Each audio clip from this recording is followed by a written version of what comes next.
Okay, thank you so much. Hello. Hello. Hi. Oh. Sorry, I do not know what the order is. I didn't mute myself. I'm so sorry. Also,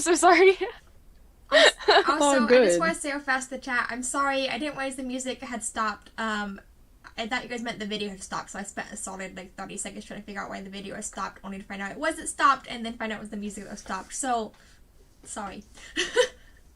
Okay, Carter, you're up first. Oh, okay. Hi. I'm Carter. My ad is carters.here, and I use they them pronouns. Hi, I'm Hazel. I'm Hazel the Writer on TikTok and most other social media, and I use she, her pronouns. Hi, I'm Ace. My @ on TikTok is Wheel Shoelace, and I use she, her pronouns. Is it my turn? Yes. Oh. Okay, cool. It's Z's turn. Wait, I think it's Raina's turn.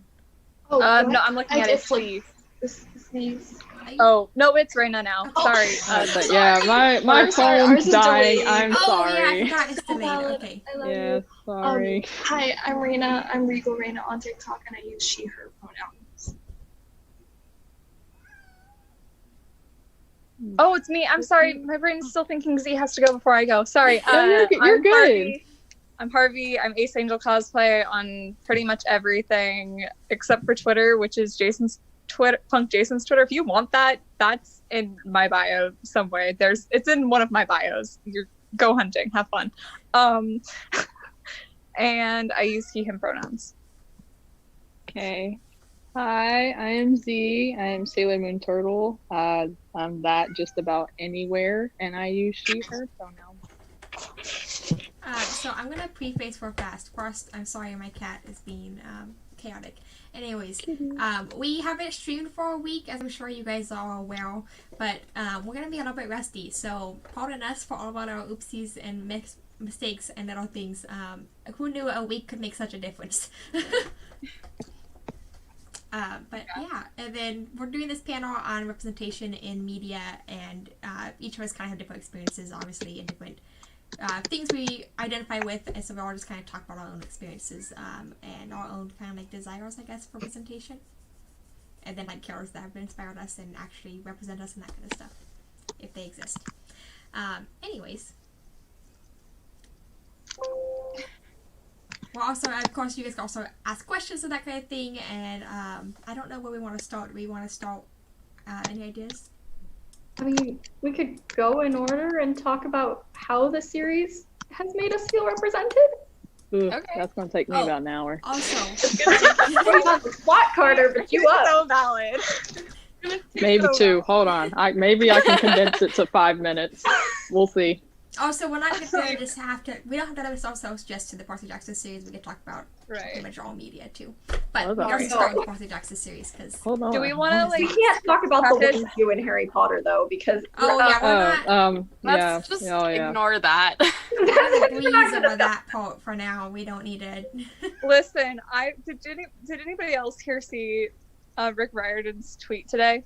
Yes. No? I do not have haven't yet. What did it say? What does it say? He said something along the lines of, somebody tweeted at him asking if Percy had a crush on Luke like Nico had a crush on him, and Rick retweeted it, and he said, I personally don't see it this way, but after I write the book, the interpretation and my experiences don't have an effect on it. It's how you read it through your experiences that matters. And then he subtweeted afterwards something about you still have to I'm not saying throw away the canon, you still use the canon, support your thesis, but also Why are you making me cry? if you interpret a character this way, that's completely valid and have at it. Yes, and that we stand. is That's amazing. really important. So one thing I really preach about that too is, so I'm a huge fan of the Vlog Brothers on YouTube, so Hank and John Green. John Green Yes. published many novels, and then Hank's new novel I think just came out, or is coming out in a couple of days. Anyways, I listened to the podcast, Hank and John, and kind of go through the backlog and that kind of thing on the podcast, and there was one thing that I happened to listen to this episode. I don't know if it was a recent one or an old one, because again, I'm just kind of listening to them. But they were talking about, and I thought it was really fitting with the whole J.K. Rowling stuff, how ultimately it doesn't matter what the author wants or intends. It's about what the readers get from the book, and once the book is published, you're done. The author doesn't really, it doesn't matter what the author wants. It's now the reader's book, so, and yeah, Rick wrote echoing that sentiment today on Twitter was really, like, validating in a sense. It was like, yes, that's what I've been saying this whole time. Don't let authors ruin, like, if you find something impactful in a book, then it doesn't matter if that author is being awful. You can disown the author, that's fine. You don't need the author anymore. Yeah, it personally made me really happy because I will say, for specifically, because I know we have been talking about Joan, in relation to her things, it is important to like intake media critically and like understand how her views affect how she writes. But also, I do think it's very cool to see authors advocating for death of the author in their own books. Yeah. That's really important. Yeah. Ace, you're raising your hand. I just wanted to address the comment that was like, you're all wearing glasses. I just needed to address that we in fact all have glasses. Except for Z. No, No, let we me put have my back glasses. on. Let me put it back Sorry, on. I'm sorry. so No, not it's okay. observant. If it's I not just- happening immediately, I I forget. put them on because I have reason some why- books that I'm going to birthday. read. I I got wanna books say- I'm going to read, and it's just vibing over there. That's all. The reason why we made it panel canon that Jason loses his glasses everywhere is because all of us are blind. The first Yeah. time we mentioned it was on our first panel with Harvey. It was the people. I remember it was specifically Princess and I were like, okay, it's 24. Oh no, not first panel with Harvey. First 24-hour panel. Yeah. We're like, we need our glasses. Like we can. And then Hazel's brother is an optometrist. Yes. I And- think something like that. He's not. A, Yeah, he, doesn't and- have a, he doesn't have a doctorate, but he's does glasses stuff.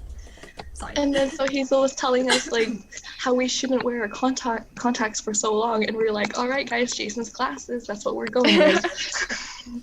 Yeah, and then I gave them all permission to make fun of me, so here we are. Yeah, we make fun of everybody on the panels all the time. It's okay. We try to be pretty. I mean, it's different too, because a lot of times before panels, we've talked to each other and kind of like, where's the line?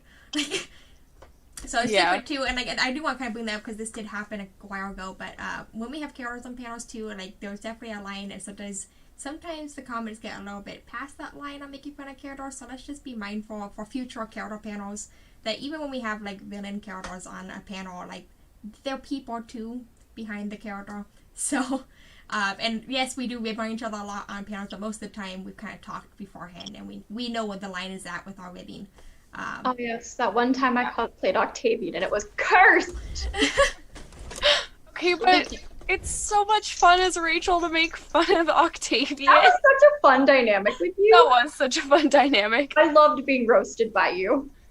Also, Ace, you as Octavian just hurt me. Just kidding. Personally, it felt like a personal attack. That whole panel was so confusing to me because, like, I knew that you guys had switched, but my brain still took a solid, like, Yeah. 3 second delay every My time I brain looked at you still- guys. It's My like, brain still thought I was Will. I always think I'm Will. It's a whole thing. Listen, your Sometimes your fainting couch line, the thing that you said about the fainting couch, I'm still trying to grapple with the fact that I have to acknowledge that Octavian had a crush on Jason. You're welcome. Kind of I made that panel canon just for my beautiful cousin Eliza. Cause she was like, please don't make anything that's like super hard for me to like keep up with. But then I knew she had some sort of memes about that, and I was like, I'm gonna make one of your memes canon. You don't know which one I'm gonna make panel canon, but I'm gonna make one of your memes canon. Can I please? She was like, yes. I'm like, okay, what can I lean for here? Octavian Jason, Octavian Reina, or Octavian Michael Kale? And she was like, I prefer Octavian Reina, but like, you got a little bit of free reign. Go ahead. So I did. Free reign. All right. So I really love this conversation, but this panel is about Yes. representation. So let's Yes, start sorry, talking about we got distracted. representation. Can we answer a question that Raina sent in our private chat from Dor Matthew? Can we do that one first? Yeah. Okay. Yes. So Dor Matthew asked where or when was the first time we saw ourselves represented, and I guess we should go in order, Yeah. right? We'll just Okay, do so that. I'll go first. So that's honestly a really, it's such a vague answer for me because my identity has changed a lot since I first saw queer representation in media. Um, I know for me, uh, one of my first, I used to identify as a cis girl. I now identify as non-binary and specifically gender fluid. Um, and I know I used to also identify as bisexual. Now I just identify as queer. But um, first seeing queer representation in media for me, I think, was honestly The Legend of Korra, and Korra and Asami at the end. And it's really not like overtly queer, but like it meant so much to me watching that show, especially because I grew up with, Avatar: The Last Airbender, and I really loved that show, and so that was really important for me. And honestly, first time I saw any representation for like a good representation for gender fluid characters was in Magnus Chase with Alex Fierro, and I could talk so much about Alex. But it meant a lot to see that for me and to see non-binary characters and trans characters like that in children's media. So I also have a little bit of a complicated answer. I kind of have two different characters in a sense that spring to mind. So I've always kind of known I was ace. I just didn't really have the terminology to explain that I was ace. So like part of me did really like seeing characters that didn't get paired off, but I didn't really see very much of that in media until after I was already like identified as ace. Like honestly, the few that come to mind is like Merida from Brave and Moana from Moana. So those are two characters that kind of, I mean, in the mainstream media. When I first identified a character though as a female character, so Peggy Carter I identified a lot with, even though she's not ace, I identified with her as a cisgender female.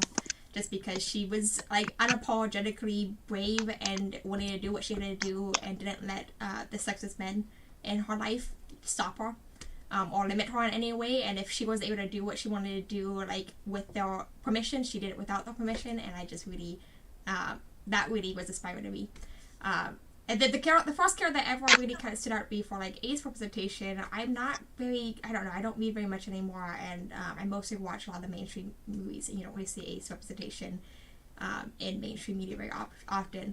And I know there's a lot of opinions on lesbian Elsa, and I'm not against lesbian Elsa, but I really identify with Elsa originally because I very much identify with her as an ace character. And personally, part of me doesn't want her to get paired off with any character ever. I know that there can be lesbian ace people. I myself am demisexual, but in a sense, we don't get very much ace representation, so it's really like impactful for me that Elsa so far has not been paired off and has seemed pretty much okay with not being paired off. Like she's never like, oh no, I'm not getting married or anything like that. Like she's just happy who she is, and she's powerful and confident. Particularly in Frozen 2 with the Show Yourself song, it really stood out to me. I know a lot of queer people identify with Show Yourself, but her saying, you are the one you've been waiting for, like coming into yourself and accepting that I'm not, like, it just felt really empowering to me because I struggled for a while with being like, is this just a phase? Am I just immature? Like, what's going on here? Until I finally can accept it. Like, no, it's okay that I'm not interested in that aspect of relationships. It's okay that I'm not broken. I'm just who I am. This is who I am. This is who I've been waiting for. So that's just my tidbit on Elsa. Of course, I wouldn't be frustrated if Disney did make her lesbian because that'd be a huge step forward for the gay community. But at the same time, I'm pretty happy with how Elsa's been represented so far. So, anyways, long answer. I do want to say, I really got chills listening to you talk about Show Yourself, because like I absolutely adore that song, and like it's a really emotional part, and like I'm so happy that like you find representation in that because it's really important. Yeah, I mean, I would love for the representation to be less subtle in a sense, like more just like, spoken about, but at the same time, in a sense, like I didn't know the term ace just because of how I was raised and the environment I was raised in a sense, and so and I don't necessarily feel like, I don't know for sure, I haven't done that much research, but I feel like potentially ace wasn't necessarily as knowledgeable of a term back in the time period that is set, the 1840s in Norway, like who knows, but the respect that she's happy with who she is, and represented happy with who she is. She's never once really looking for romance at any point. So. I guess who's ready to see me cry on Maine? I'm sorry, I love you, but I'm also gonna cry on Maine. That's why I'm here. Yeah, we're all gonna cry on Maine. I'm next to you in it, so I'm gonna be patting your back while you do. I've already cried today on a live stream. Make it number 2. Oh, this is just a fun crying fest for us. Yeah. I would say maybe the first time I ever felt the short answer is maybe Hercules. So I got bullied a lot when I was younger for being Jewish. I grew up in a town where there weren't a lot of Jewish people. And while I wasn't the most overtly religious person, it was still complicated. And a lot of the time I would compare myself to how I almost looked like Rapunzel, or I almost looked like Aurora, or I almost looked like the Disney princesses. But then I had this nose, and people would make it very clear that the nose was an issue. To people seeing me dead on, or even on screen, or even with my glasses, it's not a big deal, and it's not a big deal to me anymore. But I once had someone tell me that when they were my age, they needed a nose job too. And that was unprompted. So Hercules is very much drawn with the facial features that I have, making Hercules my Disney princess. Hercules is my boy. There he goes, looking like me. But the long answer is definitely Lavinia. I, in fact, was planning on getting a nose job. My mom and I had looked into doctors and like what the costs would be. And that was all a couple months actually before the book ended up dropping. And then I ended up reading the book. And I have a lot of trouble reading, so I've read all of the books, but I haven't gotten all of the information. So I'm currently going back and listening. I'm currently on Dark Prophecy. But I remember looking at both the official art and Vera's art of Lavinia, and she has a downturned nose, just like mine, if not pulled in just even a little bit further. And I just lost it. Even Raina has heard me sob about this. I just lost it. And I was like, guess the only people representing me and my semi-ethnic features are no longer Mother Gothel. Man, guess I get to be the hero this time. And that felt really, really, really good. And I basically told my mom, and it wasn't like a back and forth. I pretty much at that moment was like, I don't want a nose job. And I bought a bottle of pink hair dye because my hair was actually pink at the time Rick was writing this book. And then it was back to blonde when it came out. And I was like, we going back to pink, baby. Because I am a formerly pink-haired Jewish queer woman.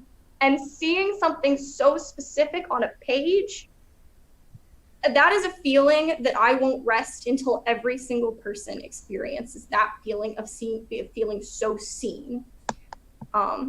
Thank you for coming to my TED Talk. No one deserves to feel invisible. Every single person is beautiful. And just because their features are only represented in one kind of character or not represented at all, does not mean that you don't get to be the hero.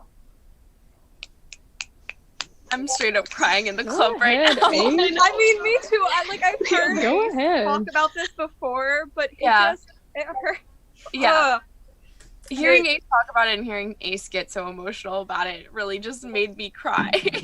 Can I? Like I've heard you talk about this stuff before, but like it's still really important and it's still really impactful. It means so much to me to see. I mean, when you look at a character and you dream of playing them, you shouldn't have to be like, oh man, well, to play them, I would have to change yada yada yada to my appearance.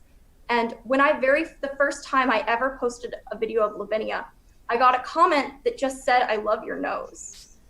And I used to post Annabeth videos, and I once got a comment that was like, your nose is wrong for Annabeth. And maybe they were right, maybe they were wrong. Annabeth's nose is never really described in the books. But that feeling of the shift of going from being wrong over something I couldn't change to representing an image of a very beautiful character over something that I am inherently born with means so much to me. When Rick told Lavinia's story, he also told mine. I have a large collection of tap shoes, and I hated ballet. I just want to cut in to add on because but you really hit me when you said Ace, like that feeling of representation is a thing that everybody needs to feel. I've debated with many cisgender males about representation, and well, a lot of the times they try to be pretty understanding. They're like, oh, I mean, I guess I see it, but I don't think it's really that important. And the reason a lot of times they say that is that, I mean, I have done a lot of studying on particularly women in media, but there's so many cisgendered white men in media that most cisgendered white men just don't get it because they've never had that moment where they're like, they look like me, they act like me, they identify like I do. That's so crazy. Like, they've never had that just jaw-dropping moment where you're like, oh my gosh, I feel seen. And so as a result, they don't realize how important it is to have those moments for everybody of every different representation. Like, we need to represent everybody in media. There's so much media in the world. It's not like we have a limited space to represent people. There's so much space to represent people, and so we need more representation, less of the same old.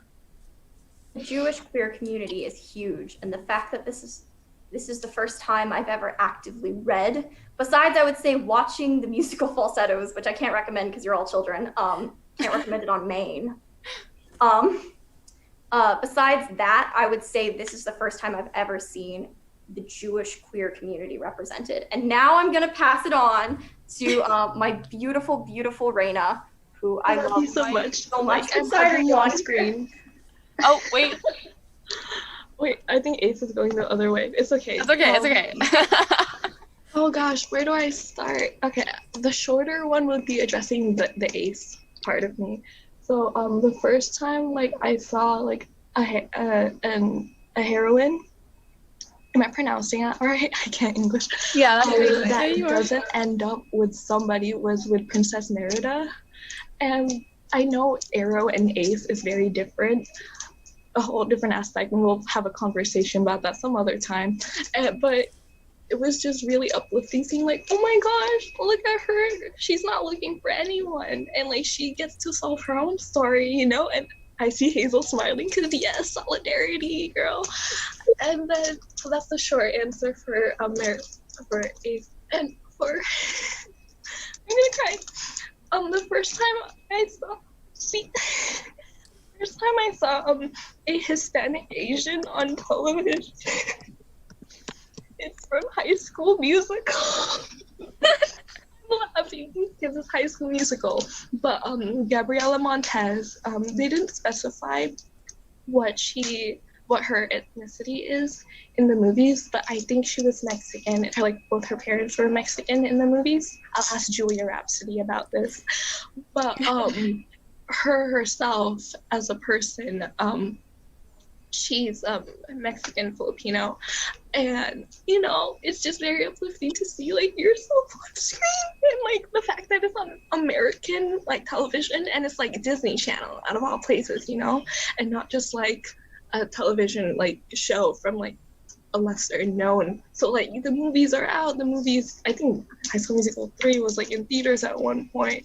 But it's just like a whole different feeling seeing yourself on screen, because in the Philippines, I grew up and I'd be watching shows, the English channel, and I see them all like blonde and blue-eyed, and then like all my drawings of myself would be like a version of me that is.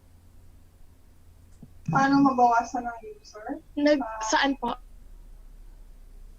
Yun yung ikaw sa pag-agi mo eh. Oh, pwede po mamaya po. Thank you.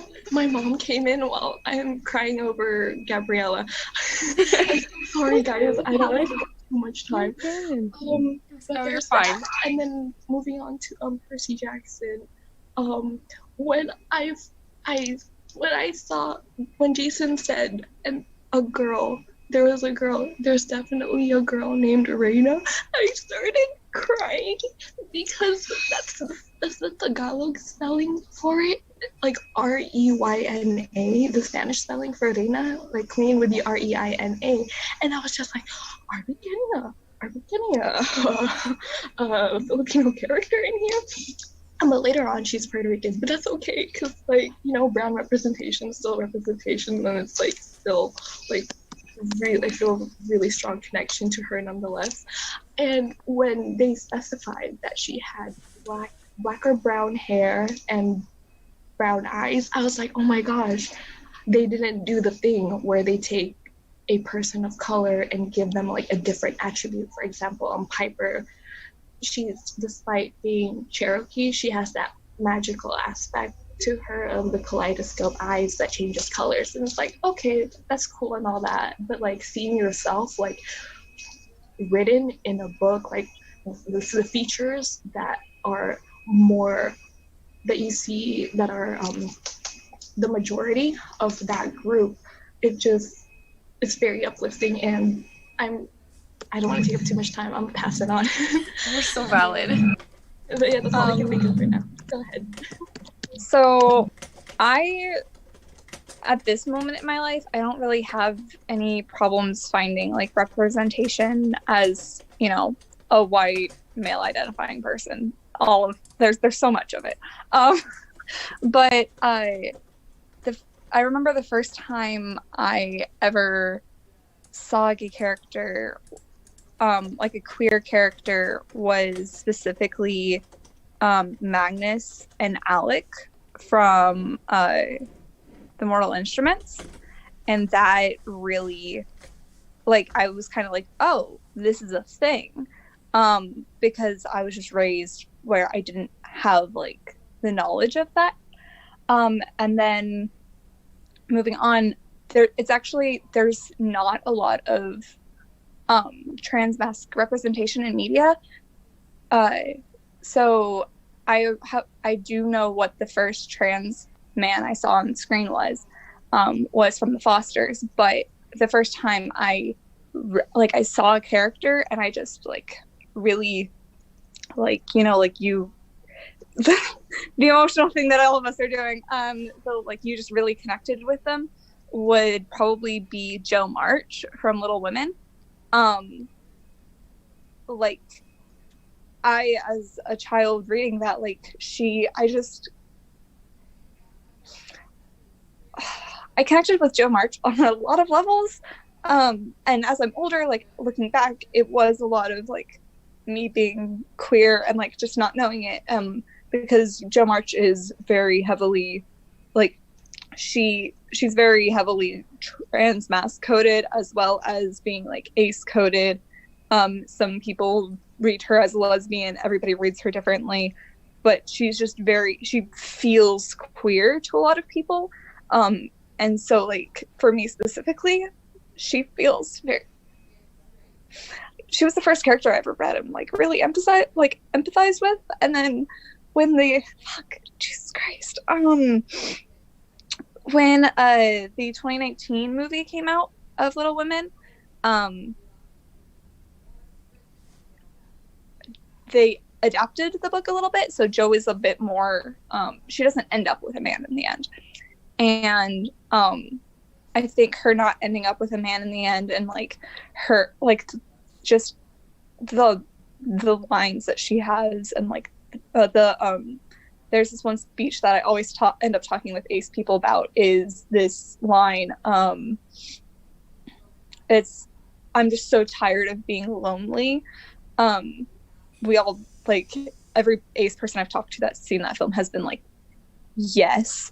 And so for me, like, Jo March is probably the character I would say. Yeah. Harvey, I love you.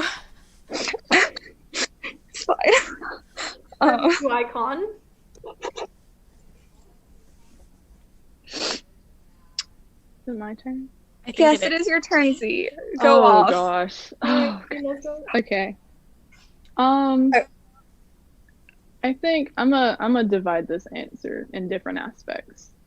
The first time I ever saw myself represented and felt empowered was Black Panther. That movie came out in 2018.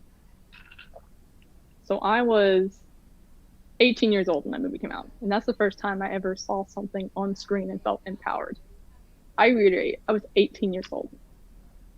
The first time I saw myself represented would probably have to be, of course, Hazel Levesque in Heroes of Olympus. That's a story for another couple of minutes.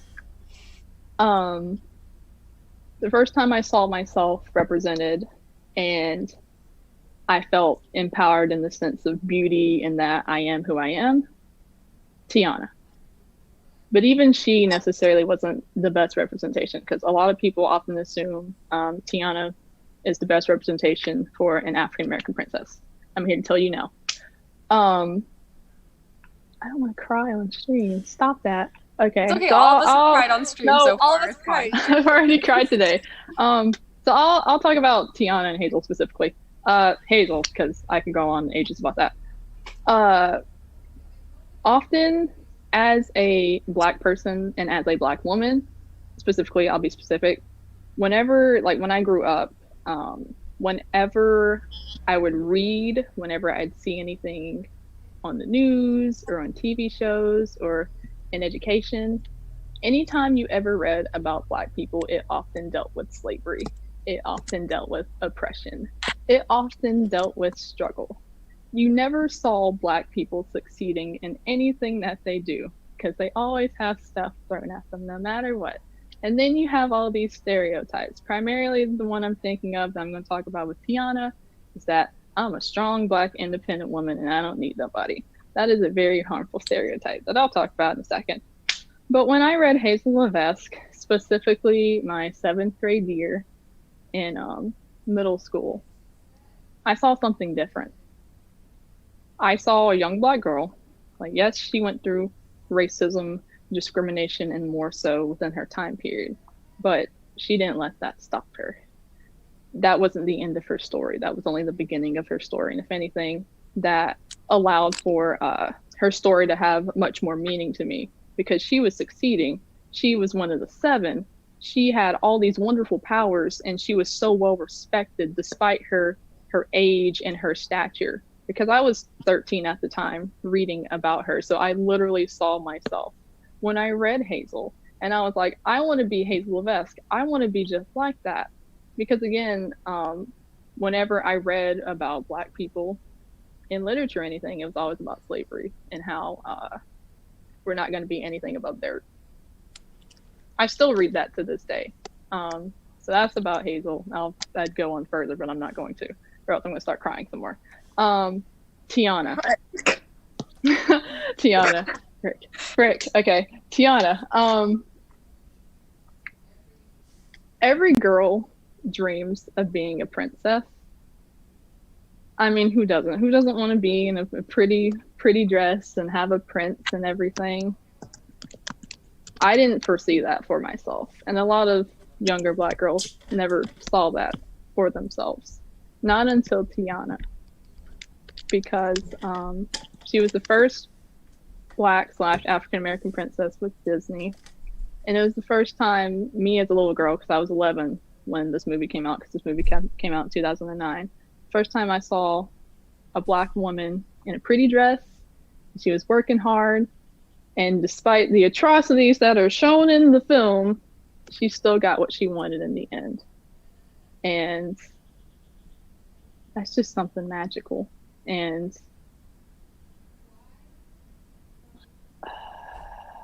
get back in there, tear. Oh my gosh. It's just something magical. Because there is not a lot of Black representation. I'm gonna put it bluntly. There's not a lot of Black women representation. Sincerely, there just isn't. And a lot of people want to pinpoint saying, well, you got this, well, you got that. Why don't you just shut up and be grateful? Because I've had people tell me that for a very long time, even now. But there's a difference between representation and good representation. A lot of the times, things that you see on mainstream is representation. There isn't a lot of good representation. Tiana, to me, yes, she's representation, but I personally don't see her as good representation. Hazel to me is good representation, but that's because I'm biased. But I'm gonna stop there, or else I'm gonna keep spitting. Actually, I do think that we should follow up because we do have a question about representation versus good representation. I think that so- Hazel wanted to ask a question before that one, though. You did. Yeah, I'm I can sorry. ask after this one, but I did have one other thing I wanted to add though that Z brought up that again very eloquently brought up. I felt like just so like you didn't feel represented until you saw Black Panther in 2018, which is a huge like family in a sense, and there has been representation in a sense of characters of everybody. Like people are pointing out at me like, oh, but this character is ace, this character is ace, but a lot of times it's obscure media, it's background media, it's not mainstream media.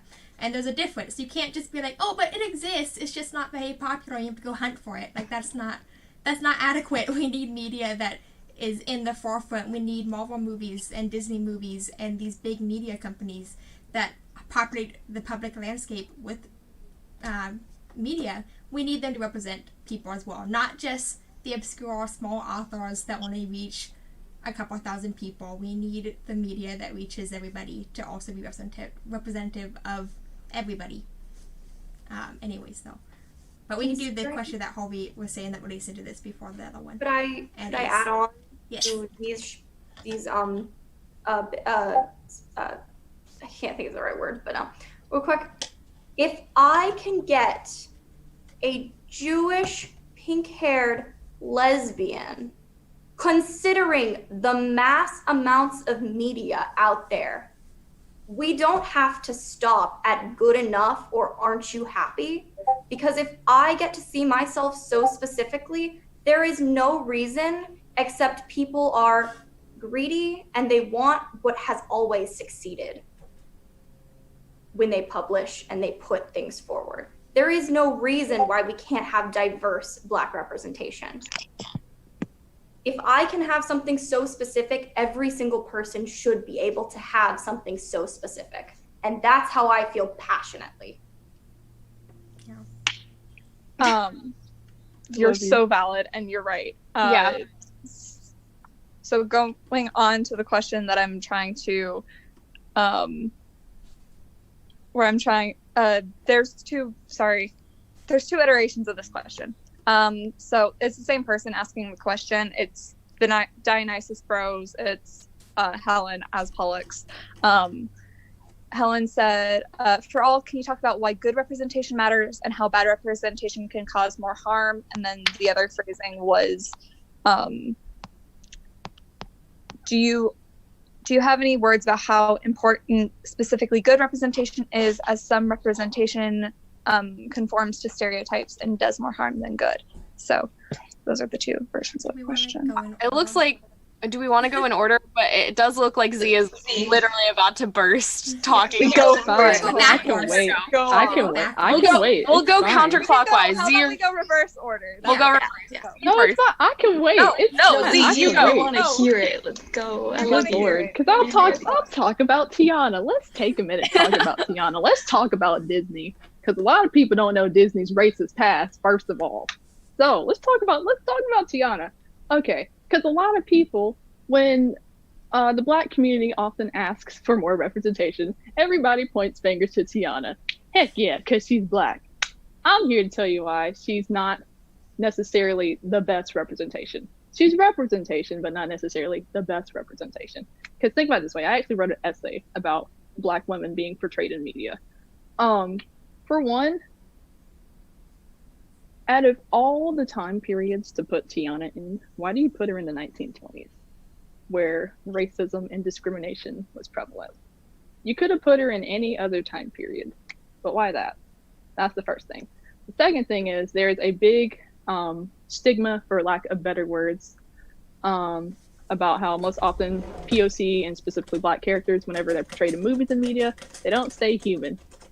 Tiana's a good example of that, because she's only human for about 10-12% of the movie, and that's being generous. And then third of all, She's working. Like, she's a waitress. There's nothing wrong with that, but there's also something wrong with that.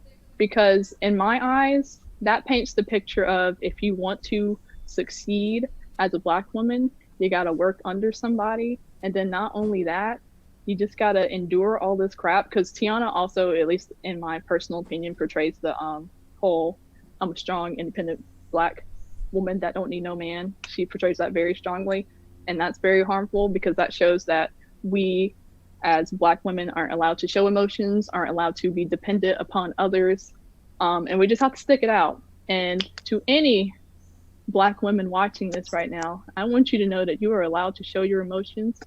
Don't let anybody tell you otherwise. You do not have to bottle them up for the sake of conforming to society, especially in this day and age right now. I want you to know that you have shoulders that you can lean on. If you need to message me, if you need to vent about something, I am here for you. But do not let this society, because the society has done this to me plenty of times, conform you. Period, point blank. So in terms of good representation and representation, long story short, stereotypes is a big factor. And I'm gonna stop there because I'm gonna keep going. Now I'm mad. So that's another stereotype. I mean, I'm gonna talk a lot about my experiences as a trans person, and finding experience in media today. So, my experience is finding representation in media. I can English a little bit. It's fine. But it's really, I just watched a whole documentary about this, and it just restated a lot of the things that I know. But it's really hard to find representation in media that isn't either mocking trans people. For trans masculine people specifically, it's really hard to find media that isn't using us to further a woman's plot. So for instance, if you are any movie where there's a woman who is a man for part of the movie, if they're a man for like their career and stuff, but like their private life, it's like, as soon as you fall in love, you better become a woman again. Instances would be like, she's the man, and other things. So other instances, that's just the one that's on my mind because I recently watched it for the first time. And then other instances, and another thing that you also find in media is that trans people will show up only to be hurt or to be killed or to be sick or to have some form of violence performed against them, even if like all of the other representation in the movie is fine, like there's some huge trauma that happens to that person. Or even like there's this one movie, I can't remember what it is, but it's like it's based off of a real story, but in the actual story there's also a Black man who is killed, but in the movie his story gets erased, and we can't have representation at the cost of others. We can't erase people just to get our voices in. That doesn't solve the problem. That doesn't help anybody.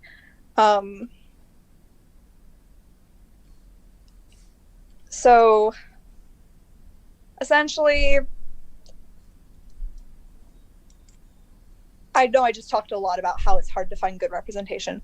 My point here is that how the media portrays people affects how people treat people, if that makes sense. Because the media we consume affects our actions. So if people only see trans people in a mocking light on television, or they only see trans women, here's a good example. Okay, so because the media, there's far more representation of trans women in media than there is of trans men. And so because of that, if I tell somebody, hey, I'm trans, and like they don't know, and they think that I'm like a cis dude, which is a rare occurrence for me, but something that's more and more frequent, they automatically assume that I'm transitioning to female because that's the only type of trans that they have knowledge of. And so then they like are like, oh, I'll call you she, her, or like, oh, do you want to go shopping or whatever? I'm like, no, wait, You don't understand what I'm trying to say. So it's just important to know that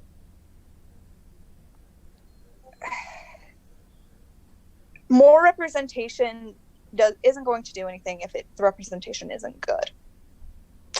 Those are my thoughts. And also not at the expense of other people. So, because I have a lot of feelings about that. I think you're up next, Raina, if you want to go. If... Unless you have more hobbies, but... No, that's it. I mean, I could go on forever. I could write an entire paper about this. We don't need to. Raina? Now you're up next. I thought it was Ace. Ace, do you want to go first? I'm still putting my thoughts together. Sure. So I think historically speaking, the misrepresentation of Jewish people has been pretty harmful. To state at the very lightest, the caricature, there was, since I feel a lot of you guys probably know us from TikTok, there was a meme going around pretty recently where I was like, oh, I don't look Jewish to you, sorry, let me just. And then what pops up, she's Jewish, and I have no qualms with that whole, it is what it is, but a lot of you may have seen the image that pops up. I know that a lot of people especially, will be so surprised when I say that I've experienced anti-Semitism in my life, because that's not something we do anymore. And as someone who has seen that depiction of Jewish people so many times, that image still follows us. It wasn't something that stopped after it was used as war propaganda. Which time? Historically speaking, if people keep borrowing money from the Jews and then not wanting to pay it back and then killing them, which is how this image began. Because when you don't want to pay someone back, clearly the best way to handle it is to demonize them. No, don't do that. Please don't do that. But that's how the monetary stereotype came to be, that Jews are greedy, which is how the Jewish banker stereotype became a thing, which we see all over media. The accountant, the banker, the goblins from Harry Potter. Zoom in on that scene, and there's a Star of David on the bank floor. It is hurtful. It is incredibly hurtful. It is so harmful that the same stereotypes used for a mass genocide, can I use that word, on a YouTube stream, are still being promoted today through mainstream media representation of a character. When I say I have seen the same cookie cutter Jewish man in 900 sitcoms, he's there for like a 5-episode arc and he does everyone's taxes and then he leaves. I get it. I've seen the same character and I know it doesn't seem harmful. It seems like a funny joke or like, you know, not that bad. And there are definitely more aggressive ways I've experienced anti-Semitism in my life, more direct ways, but that is still incredibly harmful because if you are still pushing the same things used to kill a group of people in a more subtle way, it's still a problem. Jews do not equal bankers, my man. It's not how it works. Thank you for coming to my TED Talk. I cannot do your taxes because I cannot do math. Yeah, what you were saying, like microaggressions are still they're still aggressions. They still exist to perpetuate terrible stereotypes and to actively harm whatever community that it's targeting. So like they are a problem and they're an issue and they should be treated like Jewish men in sitcoms and like characters like that are so often the short curly haired butt of a joke. And that's all right in a small capacity from like maybe one character. But when you see the same character archetype every single time to represent an entire community, it becomes a problem. Can I ask a question? This is a small tangent, but specific for Ace. So I just have a question about how you feel about the representation of Joey being from Friends being a Jewish character technically. I think he's Jewish. Wait, no, he's not Jewish. He's Italian. I'm sorry, I got confused by the. I'm sorry, I meant Monica and Chandler. Not Monica and Chandler. Monica and Ross. I'm sorry. I'm stumbling a lot. I haven't seen Friends. Oh, okay. I actually tried to watch one episode of Friends when this is not great, and then stopped. Okay, that's fine. I just was curious. That's pretty much where I was at too. Like a show you like, I didn't watch enough to tell you if it's good or not. I just personally didn't like it. Okay, that's fine. Sorry. I will tell you, and I really stumbled through that question. So the representation in my research of representation in that show is really problematic. Specifically, I don't know how prepared I am to speak on this, but does Monica not wear a not okay fat suit for part of the show? yeah, that is a really not good representation part of it. But I was just partially curious just because I know there was also, I can't remember what it was. No, I think Joey was represented as Jewish at some point in the show because there was a whole episode about him being circumcised. Anyways, I'm sorry. A running trope in TV shows. The character is never actively shown as Jewish, and then in one episode arc, it'll be like, oh, surprise, this character's actually been Jewish the whole time. I know they never mentioned it ever, and also are never shown Seder, synagogue, nothing. They're not, but then all of a sudden it's like, oh yeah, they're actually super duper Jewish. And I'm not saying not doing those things doesn't make you not Jewish. You are absolutely valid, but it's a cheap way to get out of representation. Yeah.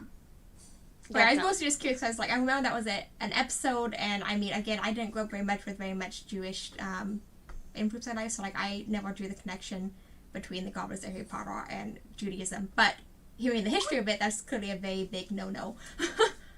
I'd like to say one more thing before I move on.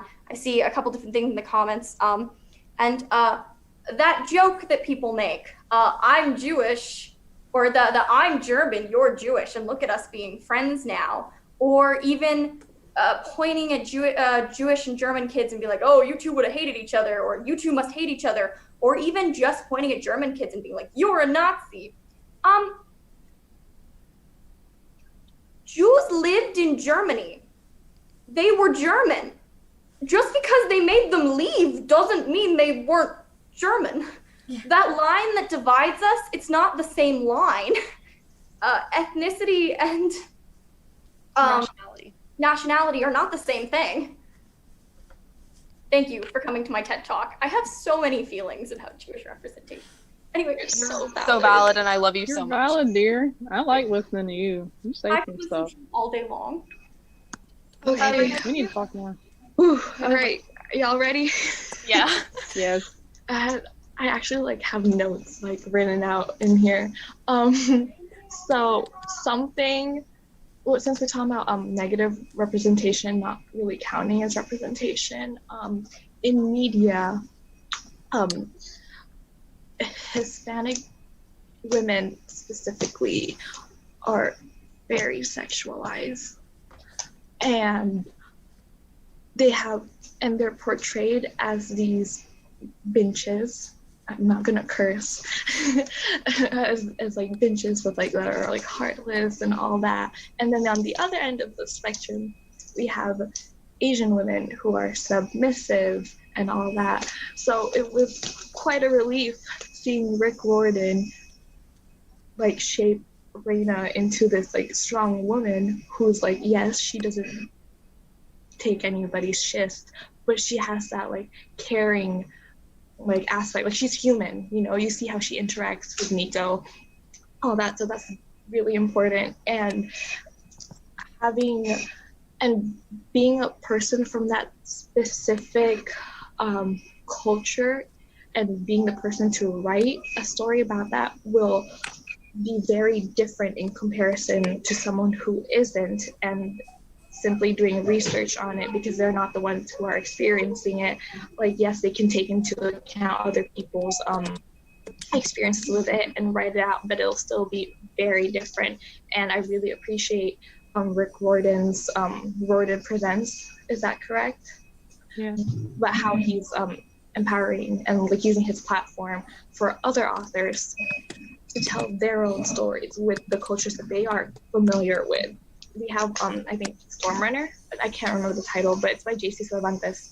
That's under Reed Riordan's Presents. And what else do I have in my notes? Women. Let's talk about women real quick. Hazel can add on because I know she loves Peggy Carter, but please note how in the movie they didn't kill her off as a plot point to progress Captain America's plot. Like, damn, amazing. We love that. And Hazel has more words and is more eloquent than I could ever be on the topic of women, so I'll leave that part for her to go on for. And then another thing is I really love how Ace emphasized how, like, if something could be so specific about a pink-haired Jewish lesbian with the specific nose that Ace has, it's possible to have that kind of representation for everyone else he brought up. And I think I'm gonna save the rest of my notes for another question when we talk about colonization, if that comes up, and where. And I'll brief y'all on some history later. I'll pass the mic to Carter. Or Hazel. I don't know which way we're going. I think, Sorry. Real fast, I had some other thoughts too, but we brought up Peggy, and I just have to mention this. So the woman in the fridge trope is the trope that female characters, kind of like how trans characters have been used for female plots, which is not okay. But female characters often, especially in the comic industry, would get put in the fridge, basically. They'd be killed off, they'd be harmed, they'd be injured, bad things would happen to them just to progress the male story plotline. And I just want to say, I love the way that they almost turned it on its head with the Captain America and Peggy and the Monster Mac universe, because somehow they managed to pull it off without being harmful, where both of them got their stories progressed without killing off either character, because Cap is dead, quote unquote, according to Peggy. That's what Peggy thinks. He's gone, he's lost, he's no longer there. And in a way, it kind of helps her story along, but at the same time, she does lead most of the story herself.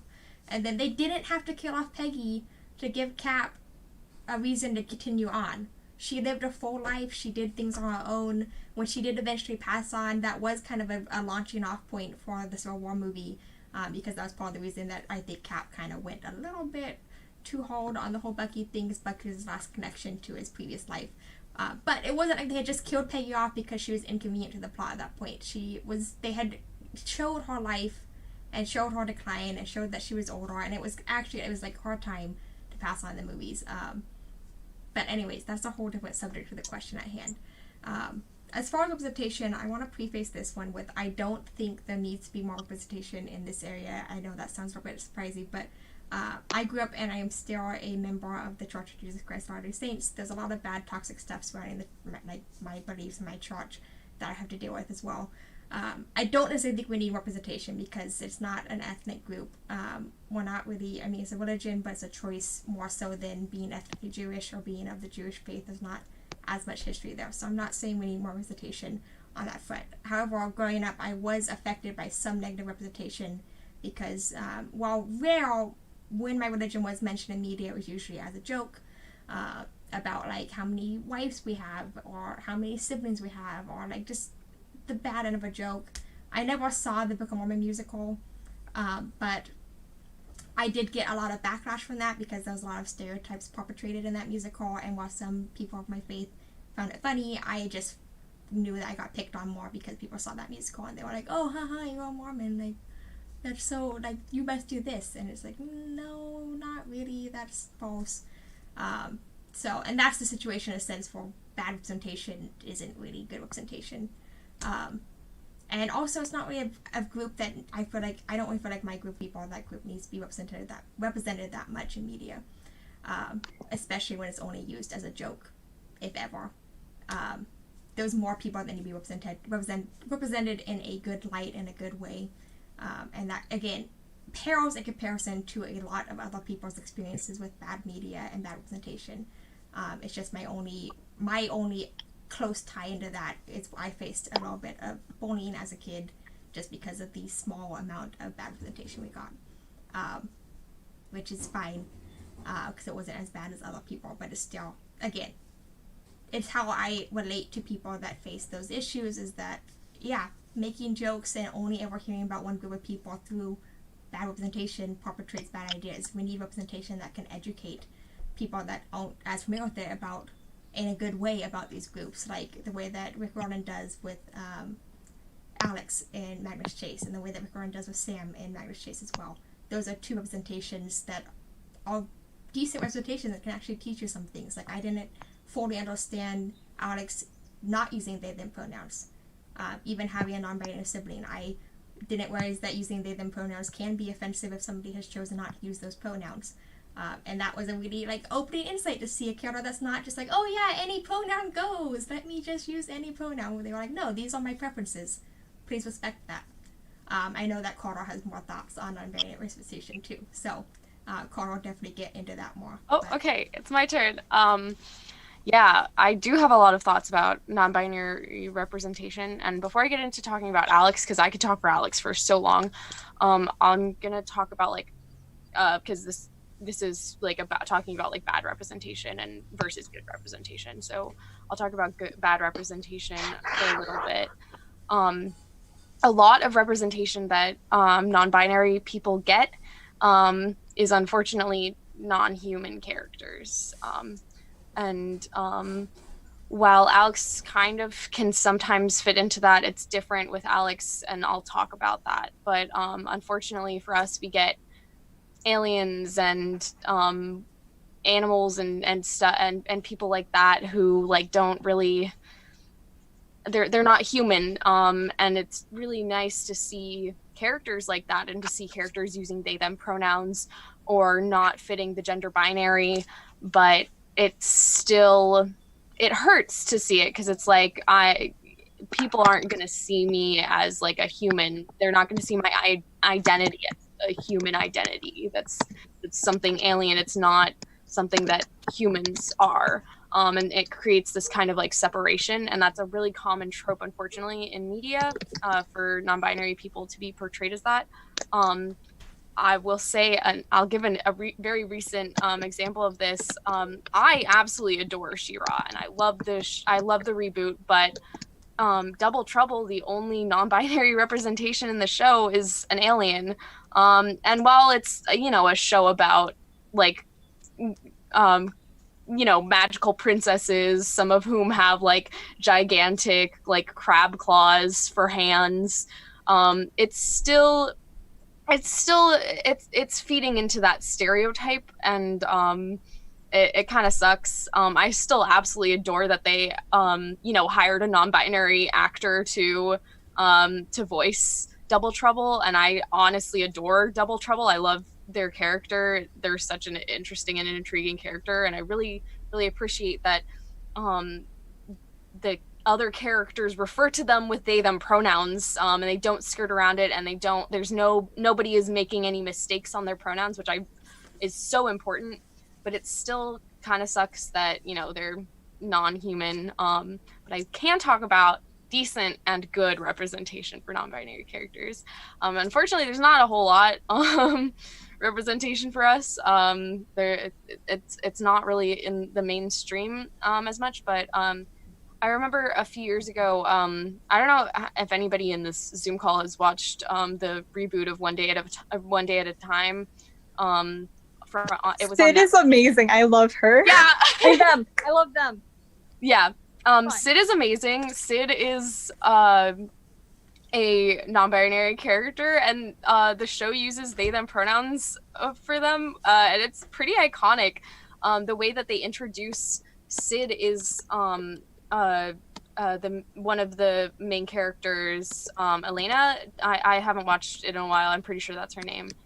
She has like a group of queer friends over, and she's introducing her friends to her grandmother, and like they all go around and give their pronouns, and that was really important for me to like see that. Like it was kind of played off as like a joke, but like it was also it wasn't played off as a joke. It was played off as like a funny interaction, but like it was still really important for me to see like that type of stuff. And um uh sorry, my sister is like in the room. I am currently on a live stream. Yeah. I have not fed Raven. Okay. I was being asked if I fed the dog. No. But sorry about that. But yeah, like it was so important for me to see a character like Sid, because like they don't like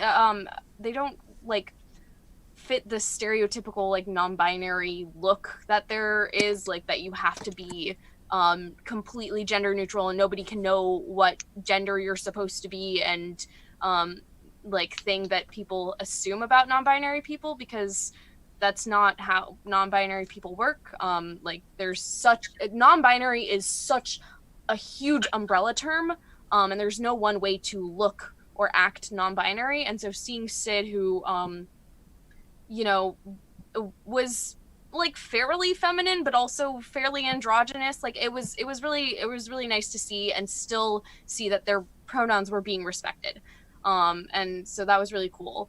And then now I'm going to talk about Alex Fierro, because I adore her so much. I love Alex Fierro so much, and it was really important for me to see non-binary and specifically gender fluid representation in Alex, because I remember reading that the second Magnus Chase book when it came out, and just I was figuring out my gender, and I was already like like I hadn't come out to most people at that point, and I was still figuring it out, and I kind of got like the vibes like, oh yeah, like my gender fluctuates, and like it's not the same every day, or it's not always the same.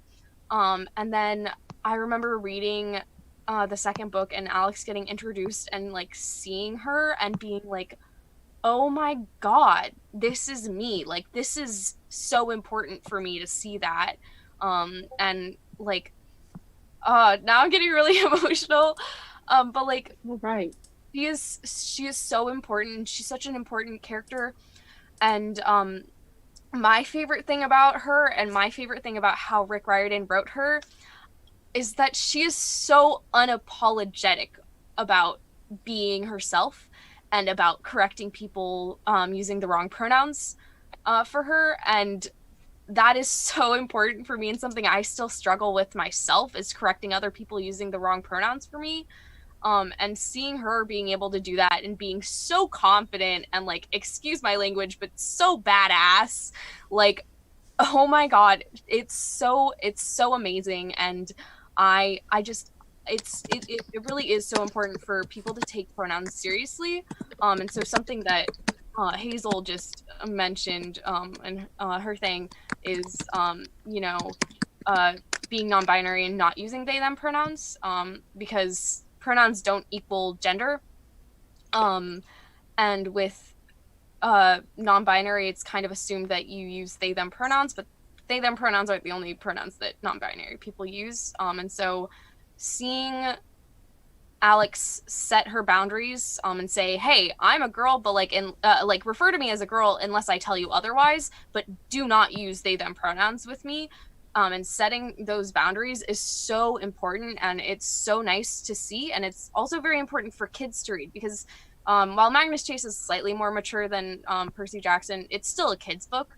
And it's still really, really important for kids to like read that and see how they should interact and see how to respect people, and that like those type of people exist. So yeah, I have a lot of feelings about Alex Fierro. I wanted to mention Isadora Jane said something in the comments that I thought was really impactful, saying using aliens to represent identities alienizes the identity, and I loved that, like just the way that was worded. But I kind of want to mention, so I'm a huge Star Trek fan, I love the Star Trek series. I haven't watched much of the original series because I have a hard time with the older filming. It's fine.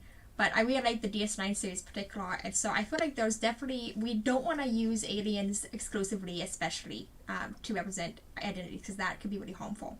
But what we can use aliens, especially in sci-fi TV show, is to represent acceptance.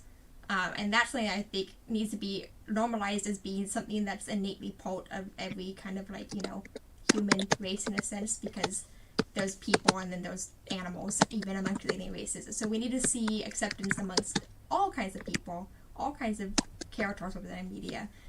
And like one example of that is, so this is a mixed bag almost. They have the Trill, who can embody basically symbionts. So they kind of change pronouns eventually, like Jadzia Dax.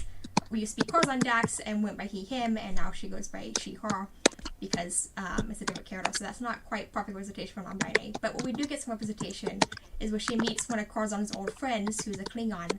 We don't see any hesitation from her Klingon friend changing pronouns.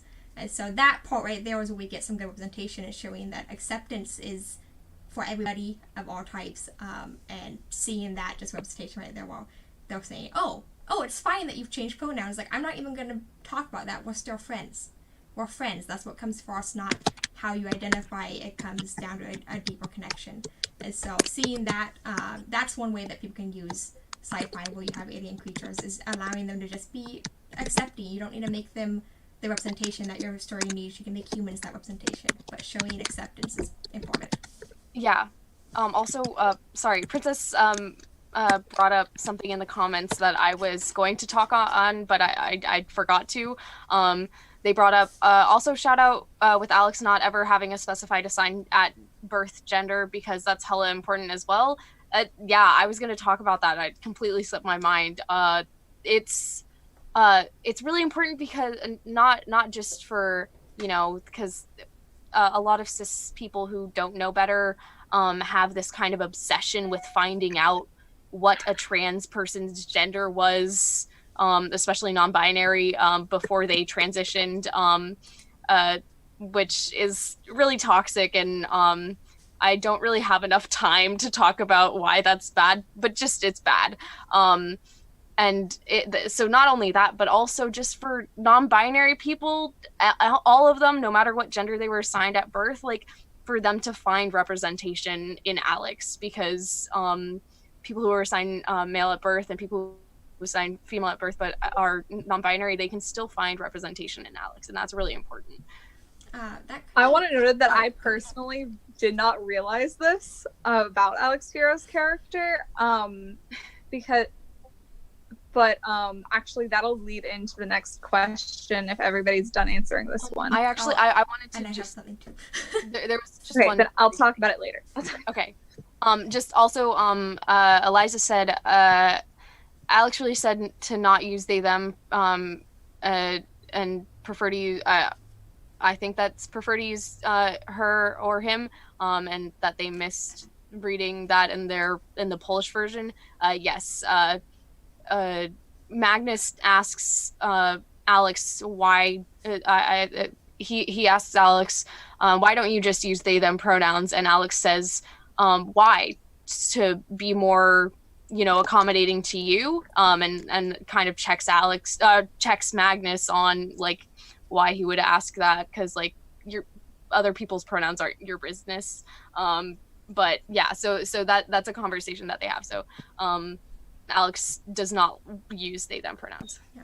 So one question, this is a kind of more closed-ended question. It says, I know Harvey has read the Favorite Room books. This question mostly comes with, one thing that I noticed reading those books growing up, it doesn't have very much representation in those books. Let's just leave it there. But I was like, yeah, no, there's not very much representation in those books. I'm not going that line. What did I miss? No, but the thing with that, where this question is coming from is that one thing I noticed growing up is I was constantly like, cause I mean, it's obvious in the book that Kendra and Seth are white just by their experiences. But we don't know what they look like specifically. We don't know their hair color, their eye color, or anything besides assuming that they're white because of their experiences. And I was obsessed with the books, and I used to go to his book signings all the time. And he got asked almost every book signing, like, what do Kendra and Seth look like? And he'd constantly say, doesn't matter. He was like, I want my readers to see themselves in characters, and like, it doesn't matter what they look like to me. Like, this is a book, it's a kid's book. So I guess my question there is, how do you guys feel about that style of representation? I definitely don't think it should become mainstream representation, but in books, do you think it's important to know the specific like hair color features of a character that's just a character in a sense? I would love to answer that question. However, I do know that there was one question that Z wanted to answer before they had to yes, leave. let's have Z answer and then we'll pop back over. Oh, wait, what? I was ready to sit and listen. Literally typing in the chat right now. Hello, I was wondering if Z could choose the next question because she has to go soon. Oh, dang. Yeah, we'll pop back over to that one. Sorry, I'm sorry about my Okay. keyboard, you guys. No, it's all good. We can go back to addressing Personally, I the like it. question after. Dang, I'm trying to find out which one it is. Raneem Ganyam, I probably said that wrong, I apologize, had asked to all what's something you wanted or got educated on because of representation in media.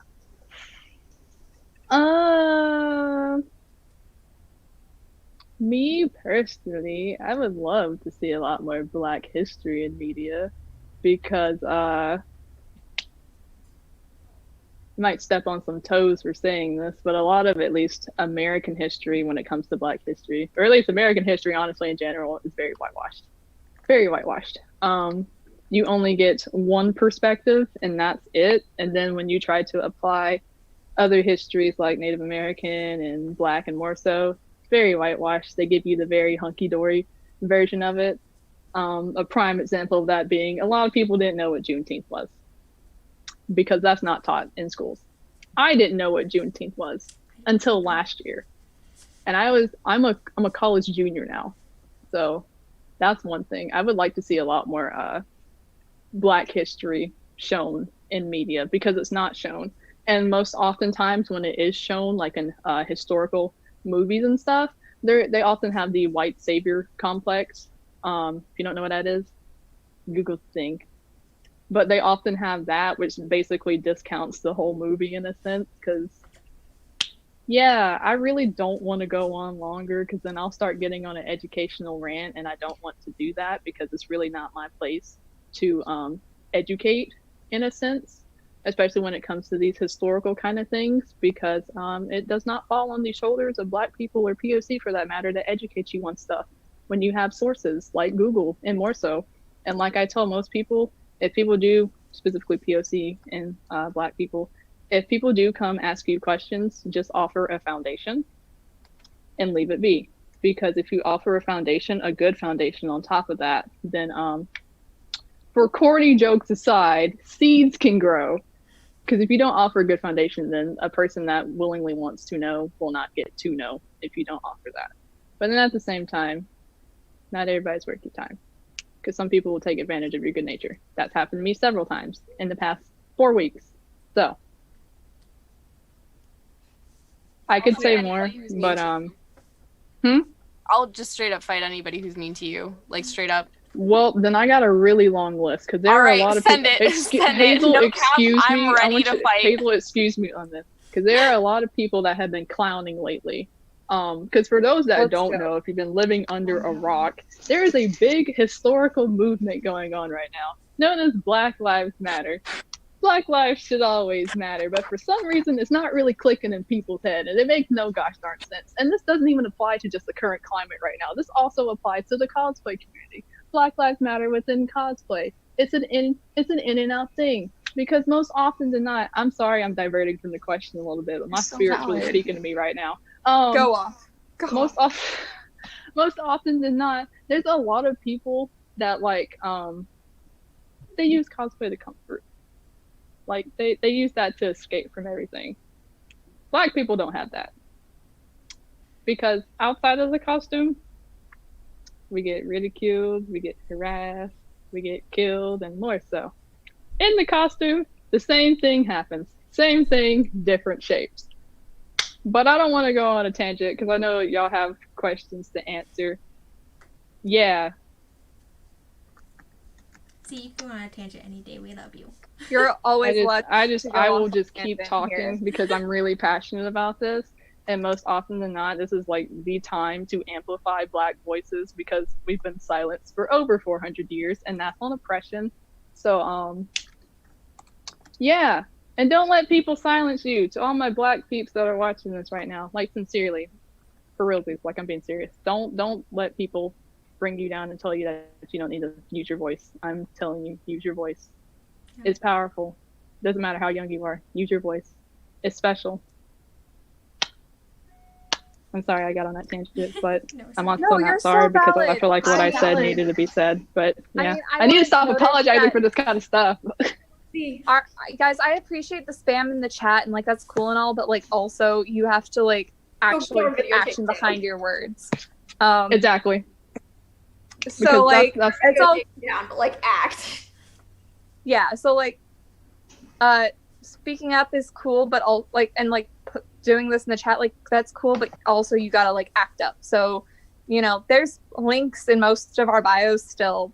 You can go find resources. I know some that there was a Black creator on TikTok who created a website called pb-resources.com, and I know that has education and donation links and like where for you to like find all sorts of resources there. So if you look there, that's just Can you like, drop that in the chat words. later on too? Yeah, I can when drop you're that in done chat. talking. And Z has her hand up too. dang, I lost my thought. Wait, Oh, I remembered it. Okay. Okay. No, you're good. You're good. Since I'm talking about the cosplay community for a little bit, and how y'all are discussing actions do speak louder than words, don't be silent with everything going on right now. And don't be performative either, because there's a difference between being actively anti-racist and actually being a quote-unquote ally. And then there's people that are being performative, like just changing your icon, your PFP to Black Lives Matter, and then that's all you do and that's all you say. That's not enough. And if you don't know what to do, Google. And if you don't have a foundation, ask someone. I know y'all know how to use the Yeah. internet because you're here. Yes. Yeah, And if and you don't have also- money to donate, there's those YouTube videos. Princess has a lot of advice on how to watch those properly to get the most ad revenue. Mhm. So Go ahead, Z. I'm saying so much. I don't need to apologize, but I want to apologize for saying so no, much. you have to leave soon. You're so good. I know, to talk about this all over again. On top of that, if you don't know what to say, just amplify other Black voices, like sincerely, because I feel like most oftentimes when it comes to situations like this, people start speaking for the Black community and over the Black community, and that's a big no-no. Long story short, so if you want to help and you want to use your voice but you don't necessarily know how, just share other Black people's stories and messages, and more so, that's just as effective. Just don't be silent. Please don't be silent. There are so many people that are being so performative for no reason, and you have no excuse. None. Because if you can be vocal about other issues, you can be vocal about this one. And I will drop the mic there. Because I'm gonna stop. No, there's Z, we love you, and we love I love having y'all. these panels because you always go off, and I appreciate it. I do, because, like, again, I apologize, but, like, Don't the clownery apologize. that people, I'm sorry, but the clownery that people have been showing, the clownery, straight up, it's insane. And the excuses that are being made, the straight up excuses. Yeah. Y'all probably haven't really seen me passionate like this, so this is probably first for some of y'all. But legit, I'm tired. I'm tired. I've been blessed. Huh? I'm freaking tired. I'm so tired. I'm tired of it. I'm tired of it. So valid. I'm tired of it. A lot of us are tired. The whole Black community is tired of it. 400 plus years, we're tired of it. I'm tired. Tired. All right. I'm gonna stop there. I'm gonna keep rambling, and I don't need to. You're But AC, you okay, have something you 'cause would say. Yeah, Ace has been. I just wanted to add on to the not being silent. We have a really, within the Jewish community, a really important quote that the Holocaust Museum specifically has inscribed. And I don't know if I can read it because of copyright stuff. It's an anonymous quote. It's basically, they came for the communists, and I did not speak because I was not communist. They came for, and it goes on. And it basically at the end says, when they came for me, there was no one left to speak. Speak up for other people. Just because it's not you doesn't mean. And honestly, don't speak up just because someday it will be just you. Speak up because I want to live in a world where we speak up for each other. Yeah. Yes, Z, you beautiful human being. It should be freaking normal. Like a lot of the stuff that allies are doing right now, that should be normal. That should be normalized. It makes no sense how it's taking. I don't know how much I can say, but like it's taking the things that are happening in this world for things to be kicked into gear like in Power Rangers, you know? Yeah. Like let's normalize this. Let's normalize this. Yeah. And I want to say Okay. also, like, I think a big thing is also, because we're talking about representation. So, Yeah, I just really like steered the also question. amplifying other, well, I'm kind of sort of bringing us back in, amplifying like other creators' voices, because like TikTok doesn't like creators of it. Z, do you want to go off? No, I'm gonna add on to what you're saying, like a way that Okay, that so, we can do like, that. TikTok doesn't like creators of color, and like they've like it's been a huge thing, and like I know that like I personally like I don't know what it is, but lately my free page is full of like creators of color and like trans POC, and I'm here for it, and that's what I want to see all the time. Like that's like I love seeing that, and I love liking and like sharing that content because it's not something that I get to see a lot of. But I know that like systematically it's harder, not systematically, regularly, I don't know, like it's something that regularly happens. So whatever the word for that is, I can't English. That it's harder for like cosplayers of color and like just creators of color in general to get a start in like on apps like this. And so it's important to amplify those voices and make sure that like, because like I know personally I gain followers really easily as a skinny white attractive person. I mean, so period. like I want to make sure that I'm doing my best to help those who don't just skate by that easily. Z, go off. Okay, I'm gonna say this thing, then I really gotta go. Since we're talking about cosplay community representation and TikTok and all that, here's something that you can participate in. It's called #PassTheCosplayMic. Basically, it was inspired. Rico Franco Marco started the tag. It's inspired off of Broadway stars and how they are allowing Black actors and actresses to get on bigger platforms to address the issues within their communities. Same thing, just with cosplay. So if you're a non-POC and you have a pretty big following or even a small following, I encourage you to invite, it's specifically for Black cosplayers, but even POC for that matter, onto your platform for a day. That way they can address a lot of issues and stories and all that fun jazz that they have within the community and even outside of the community. Because how are we going to be inclusive to people if you don't even know the issues that are going on, if you're not listening? Just piggyback on that. Finger guns. Woo! Z, I love you so much. I love you. If y'all ever want me to just, I promise I can talk on this for a very long time. I'm always here to tired. listen to you talk about Same. this. Yes. Same. Yes, I love y'all very much. We love And I'm you. gonna add one more thing. Yes. I'm gonna add one more thing before I go. I keep saying that. I'm like a band director. One more time. So valid. A lot of the stuff that I've said, I don't want to speak on behalf of everybody else, is personal. So I do not want my voice to necessarily represent the whole Black community because it does not. I'm speaking from personal experience, and even though a majority of the community will probably agree with what I'm saying, I'm just one voice.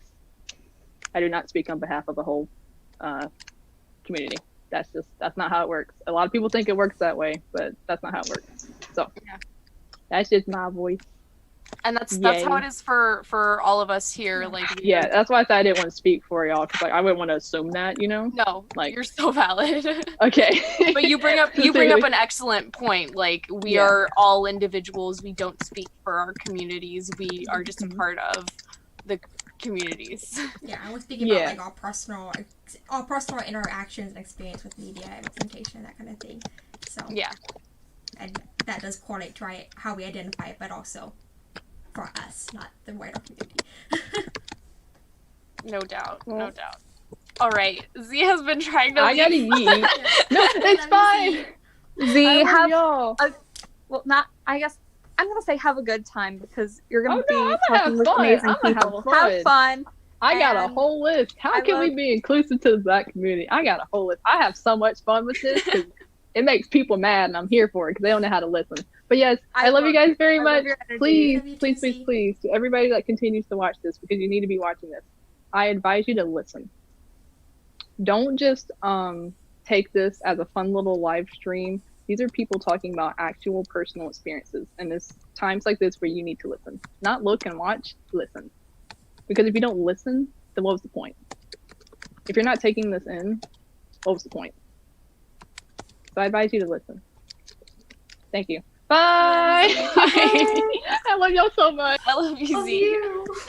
I love Z I think so we can all much. agree. Yeah, I love Z. Okay, sorry, I am really curious though, because Harvey said he had some thoughts, because I feel like it's a little bit different to being a white person who's represented often, but and I feel like there's also a difference between the way it was done in the Paperman books and the way that J.K. Rowling tries to do it with her books, which is a whole other issue. Because like J.K. Rowling tries to go in and say that Hermione's black when she's clearly depicted as white in many different occasions. That's different than saying I want you to see yourself in the character. And so yeah, I guess I'm curious what your thought is on that style of authoring where they don't really put much stock into how the character looks. They don't really describe to you how the character looks at all. They just kind of leave it open-ended because it's about the character themselves, personality-wise, not so much how they look. I have a few. Do you want to go first, Harvey? I was going to say, I think that can be valuable in some instances, but I think that it's also really... specifically, so like for Brandon Mole, because he is like a cis white male author, I think that for him, like that was the best way for him to write those books, because it's not like he can write from the experience of a queer trans black woman. Does that make sense? Yeah. Like he's not any of those things, but he can write a children's novel, which he's written a bunch. He's been a child. He can write a children's novel and kind of leave it open-ended and like let you sort of put your experiences on there. But I do think that it's also very valuable for people to see themselves in media and to seek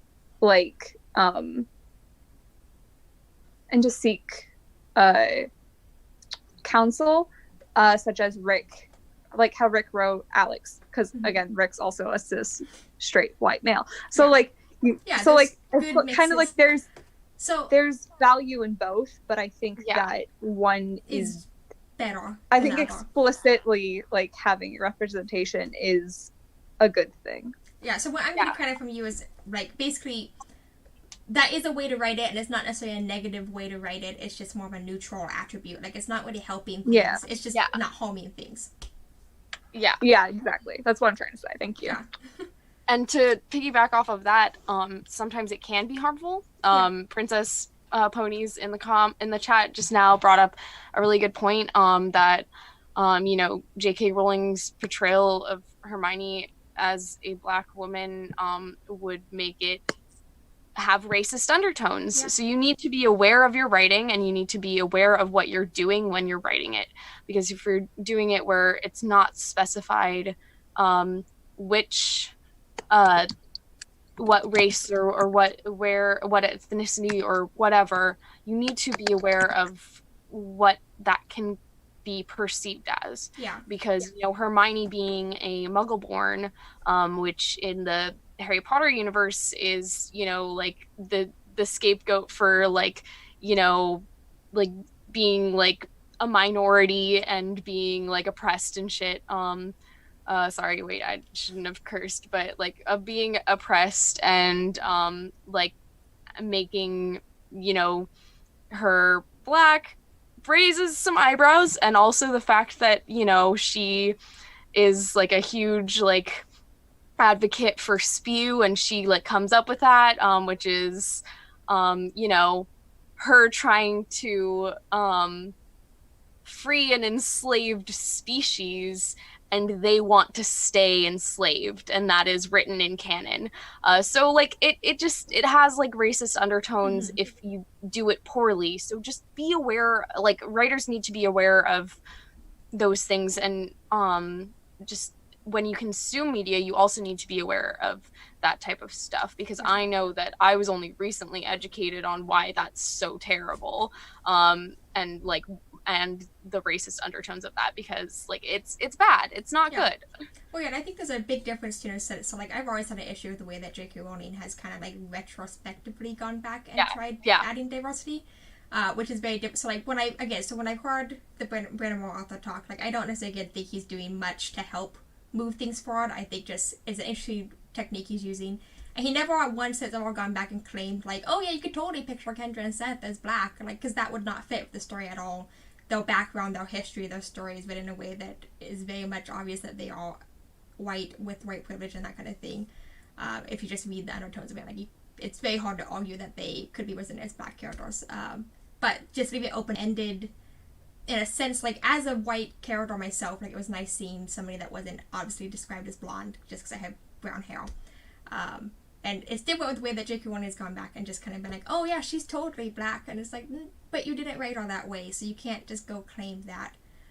Another big argument I've seen for Brandon Moore, because people are asking all the time, like, oh my gosh, when are you going to make movies about your books? And he's always showed hesitance on making movies about his books because he doesn't want the movie representation to be the only representation, which again is another indicator of what, again, J.K. Rowling is always saying, oh, Hermione was black, and yet she cast Emma Watson, who is very much not black, as Hermione said she's the perfect Hermione. Anyways, so I think it's important that we see both types of representation in a sense, and probably more of Rick's style representation than open-ended representation. Yeah. Before we like move on, I want to read something that Princess wrote in the comments, because like kind of iconic and just a really well worded thing. They said open-ended character interpretations can be good or bad depending on how they were written, and what's being author fanoned, if you will.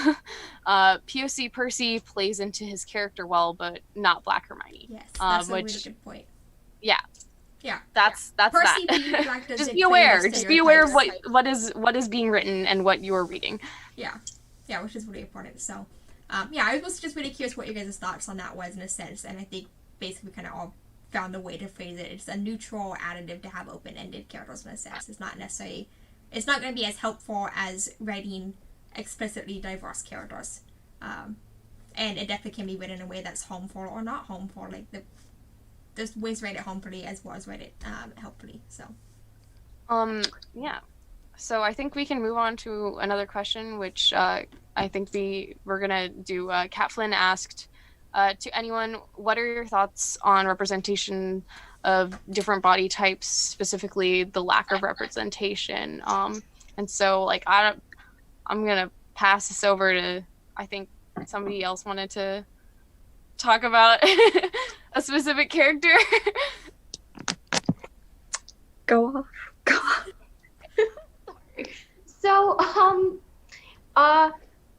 my beautiful Lavinia, I want to start by saying, is a wonderful, wonderful character. And the fact that she is represented as a tall, gangly, awkward, sort of thin, sort of, well, not inherently, but like she's described as a giraffe. That is not what I look like at all. I am not very tall, and I am very, very pear-shaped. I am very, very pear-shaped. to such an extent that I'm sure finding clothes is hard for all of us because the clothing industry is cracked. It's very broken. But it's so hard to the point that when I was at my heaviest, there were no pants for me without buying pants 4 to 5 sizes too big around my waist, taking them in just at the waist so that they would fit around my thighs, and then they would billow out at my calves. And that kind of body type does not exist on TV. This is only for me personally. This sort of this problem specifically. There's so many more problems with body type and representation, but this is the one I grew up with. I just don't fit into what I see on screen when it comes to bodies, and I think a lot of us don't. And so the first time I saw Glimmer from She-Ra, I paused the thing because I was watching it with the person I'm actually staying with, and we were looking at each other. She's like, "That's you." I'm like, "That's me. Those are my thighs." And the amount of joy and excitement that I felt that I could cosplay a character, and you can cosplay any character. There is no rules, but that I could feel safe in my own skin and my own body shape to make that costume and know that it was gonna look to me and myself when I looked in that mirror, that I was gonna feel flattered when I looked at the way those shorts fit me, because it's not that I am too large to be Glimmer, because no one is too large to be Glimmer.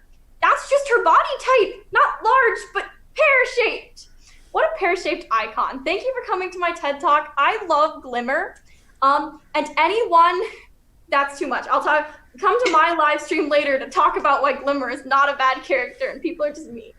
I just wanted to I will. Body I will. representation. I also love Glimmer. Body representation in She-Ra is phenomenal. There's so much diversity, and it's really amazing to see that. Can I say, so again, this is just post my own experiences. I don't necessarily, I don't know. Body representation isn't going to affect me the same way it affects other people. But, Spinnerella in She-Ra, for example, is a great example of a plus-size character without being really, really bad representation, because most of the time when you see plus-size characters, they're displayed with a lot of really harmful stereotypes. And just displayed in a way that's kind of, a lot of times they're displayed in a way that's purposely making them seem gross, which is not okay. I see that a lot in media. We see the representations are really skewed, really bad. But never once do you see Spinnerella being treated as anything other than a character in the film, in the TV show. She's not treated differently because she's plus-sized. And she's not given these character traits that you wouldn't give it, she's not given character traits just because of her body's shape, which is really important. And as a result, watching it, for me, it wasn't, in your face, in a sense. It wasn't oh my gosh, look, this character is really overweight. It's no, this character is plus size. She's normal. She's a character. Yeah. She's existing in her own skin. We stand She-Ra in this house for a lot of reasons. Yeah, we do. Yes. Thank you. Your hand up. I just want to say that She-Ra does one of the best jobs of any TV show I've ever seen. And I say it all the time, an ex-competitive fighter. I am so strong. It's something I'm so proud about. I put so much work into being strong. It's so important to me. And I'm still plus size legs. I probably always will have them. My legs they fluctuate. They're not always pure muscle. Sometimes they're fat, but sometimes they're muscle, sometimes they're fat, sometimes it's a mix. But they're always large. They're not ever, it doesn't matter. That's just not how my legs are shaped. Mm-hmm. So the fact that Glimmer is powerful and fighting, and the fact that they're all powerful and fighting, and their body types don't just immediately go to stick thin as soon as they start fighting. And Reina is really strong too. Raina is Listen, my Aces Yes. and Raina's flex chain, like Oh. the starter, broke me. Raina flexes. Fine. Oh my god. I think Hazel's probably the only one that's ever seen me weightlift in my video on Tumblr, and it was just so funny to me because that was like one of our first interactions like on Tumblr. I was like, holy shit, she has a Tumblr too. Oh, okay. Anyways, carry on. This is an intense stream. A couple curse words have slipped by. It's fine. It's okay. We're trying our best.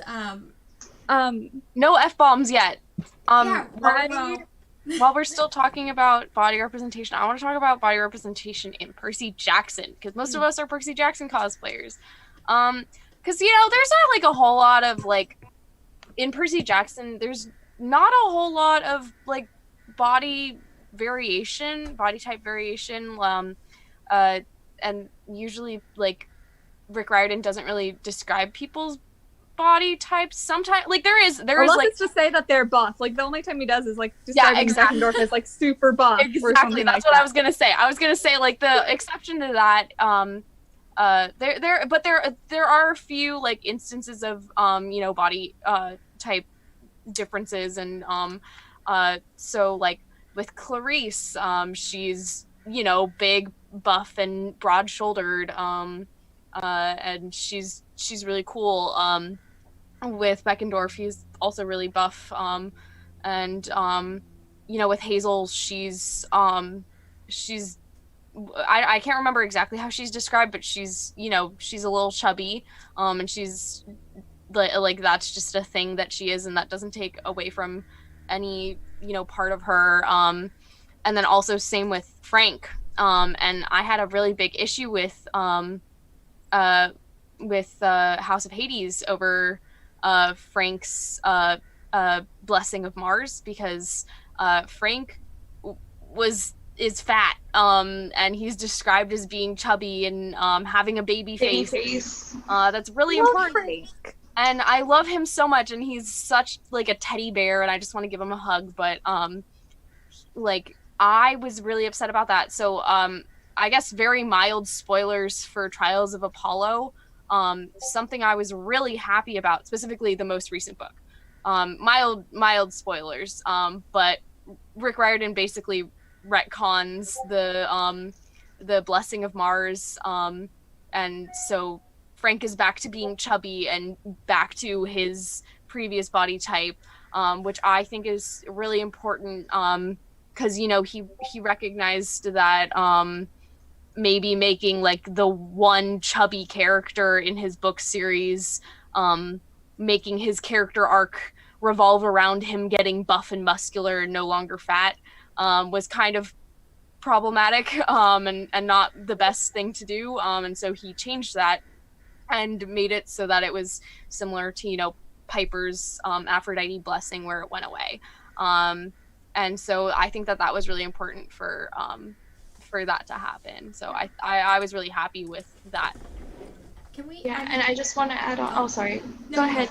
Okay, it's just a quick thing, especially because that Frank is a Chinese character, and in the East Asian countries, there's a stigma about the body shapes and how a person's body should be, and it's so enforced how, like, oh, plastic surgery just fix everything that way, and it's just like, oh my gosh, having like a character that's written like Frank Jean and being portrayed as such is just very living in South Korea wrecked my body, somehow wrecked my body image, like how I saw myself, more than living in America did as like a teenage girl. So that that was a time. Plastic surgery industry makes so much money off of young Jewish women.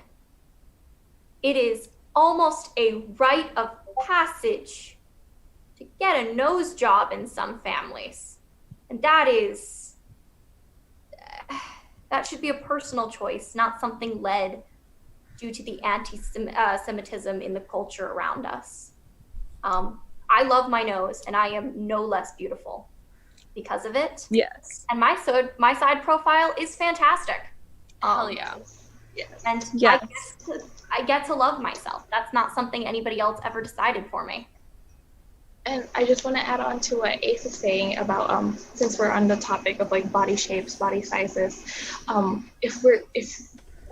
since we're progressing with having more people of color in media, there's no cookie cutter shape for a person of color to be, because for example, hourglass Latinas, Hispanics, you need to see like different shapes of other people to find yourselves in. And another stereotype is for Asian women to be like super skinny and all that. And all that is harmful, and it's not just within the cultures that I've personally experienced in, but outside as well. You guys can add on to that. And I just want to add on real quick, because Ace mentioned glimmer, and now that had me thinking of like, when did I see my body shape? And I haven't watched Steven Universe, but Garnet, and seeing a woman of color, I'm pretty sure Garnet is black, correct? She's a rock, but she's a rock. Black. She's black coated. Okay, she's a black coded character, and seeing someone like with that skin color and that body shape did make my heart beat fast. So I love that. And also, since I'm mentioning skin color, colorism being an issue. So all the for example, let's talk about Filipinos, if you guys don't mind me going a bit. Maybe I'll talk for like 3 minutes real quick about it. So geographically, we're considered Asians, correct?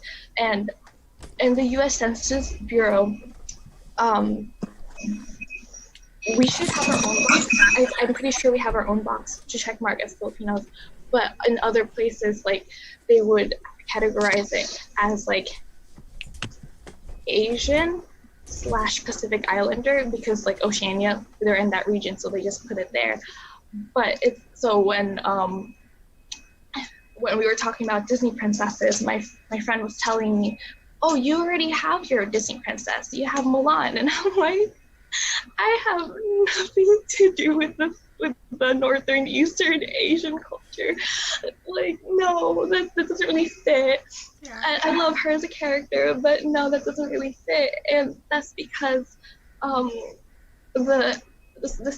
we were invaded by Spain in 1500, somewhere along that, and we were actually under Spanish rule longer than Mexico has. So the Hispanic influence over us is very strong, and much stronger than the Japanese influence with us, which lasted only 3 years in World War II. So there's that thing of Asian portrayal in media where you immediately assume, oh, light skin and that specific eye shape, but we forget about the more southern Eastern Asians, like Indonesians, for example, and also the Pacific Islanders. And I just want to note the Manila galleon trade existed, and it was a ship that ran for, I forgot how long, but it was a port going from Manila, Philippines, all the way to Acapulco in Mexico. And so there was a ton of exchange going on between specifically Philippines and Mexico. And there's this like bit of like cultural divide within ourselves, trying to find out where do we really fit? Are we Asian? Are we Pacific Islander? Are we Hispanic? And it's just like, yes, to all of those. Okay, I think I said my bit over that for Raina, now. I adore you, and I love listening to you talk as well, and you're always welcome to just talk at me, talk to me. I'm here to listen. Thank you, because those are some things that some people like don't know about. Go ahead, Ace. So sorry, I'm crying. No. Isadora Jade in the comments section. First of all, I want to say I love you and thank you. I can come up here all day long and talk about how I feel beautiful, but knowing that there's other people really who relate to me and feel these stories and these characters specifically in the same way I do means so much to me. And I love you. I'm really crying in the club right now over this. Really? That comment that Isadora Jane said straight up has me crying. Yeah. Oh, sorry. The only thing I had to say too. So my body type has been represented plenty in media. But I do know that the first time I saw like something that maybe kind of be like, wait, what? I'm very short. I'm 5'1". I'm actually really conscious of my height in a sense. Like I like being short, but at the same time, I would love to be tall. I actually just bought stilts to cosplay Kyoshi, so I've been loving that 7-foot life for a little bit. Anyways, very rarely I saw people my height in media, which isn't that big of a deal. But like for example, even Agent May in the Agents of S.H.I.E.L.D. series, she's still got like 2 or 3 inches on me. So I didn't really realize. I tried to watch Star Wars for the first time, and I just was sitting there, I was watching, I was like, Carrie Fisher, I don't know what it is, but something about Carrie Fisher is like weirdly connecting with me. I don't know what it is, just watching her walk, and then I looked it up and she was 5'1". And so the fact that just makes me realize, like, again, it's so important to see body representation for everybody, because just that moment of being like, wait, Princess Leia is 5'1"? Wait, this freaking badass is 5'1"? Yeah. Yes. No, same. So that was really, impactful for me, and like even like it was on a smaller scale than other things in my life of seeing other characters, but like that just there was testament to me that seeing body representation is important for everybody, because if I got that excited about somebody being my height, I can't imagine how amazing it feels to have somebody look like you in media, and be a character that you actually want to be. Yeah, vibes. Yes. I have so much. Yeah, I mean, like, it's like the just learning that Tom Cruise is like 5'6" made me feel so much better about so much. So just like, I don't know, shorter people in media, please. That's it. That's all I have to say. I feel like we all have a lot that we still want to talk about, but we've been streaming for 2 We hours. do. It's been 2 hours. But we all really want to talk about more. I know it's hard. This is such an important topic. I also We gotta get Abby on here at some point. Yeah, we do gotta get Abby on here. There's Yes, so many other we need icons that Abby need to on be here. on here because they have so many. Like again, everybody has something important they can talk about with representation. One thing I kind of want to bring up is another anecdote that this is we're talking about women's representation in media, because that's one of the few areas I'm qualified to talk about. Being a woman. So one thing, I used to run panels at Comic-Cons about the power of telling women's stories, and one example I'd use for people is that having representation, like diversity in your stories, is helpful for the story itself, because you get diverse perspectives and diverse solutions in a sense. So in the Aragon books, this is minor spoilers for the Aragon series, there's a character named Nasadia who is the leader of the Varden, who's leading a war against other people, and they have a funding issue at one point where they can't fund their army anymore. And the kingdom that's been loaning the money is like, we can't loan you any more money because it's too much. And so Nasadia comes up with this plan to use magic to manufacture lace. So lace is usually really expensive because it's a difficult process to make. But she's like, wait, magic can do it in like half the time. Like, we could make lace and we could sell it for a cheaper price, undercut the lace market basically, and make a profit off of women buying lace that want fancy lace but can't afford fancy lace. We can sell it to them. So she manages to fund an entire war effort with lace, and at a war meeting, the king of this nation is like, I'm hearing things from my farmers like about the lace industry is like suffering because someone's selling lace really cheap. You don't have to know about that. And she's like, oh yeah, that's us. Yeah, we funded our army with lace. And he's like, what? You can't fund a war with lace. She's like, well, we just did. Let me know if you need a loan. And that was just so empowering right there, and the fact that very few men would be able to think of that solution to sell lace and fund stuff with lace. And that's why representation is also not only important to see other people, but also because it can help your story along in a sense that people have different perspectives on different things, and you don't always get those perspectives unless you have those characters in the story. So, anyways, that was a very long tangent, but yeah. I have a comment that I think would be a really good way to end this stream, which is that you know, representation is important because that's how the world is. We're just asking to see the world as it is in media. Like representation isn't, like some like cheap thing. It's we just want to see ourselves in the media. We want to see our we don't the way that media represents people isn't how the world looks. And there are gay people, there are black people, there are Hispanic people, there are brown people. There are so many different types of people that aren't represented in media, but they exist and they deserve to be seen. Yeah. I love you, Carter. And I just want to add on that for those who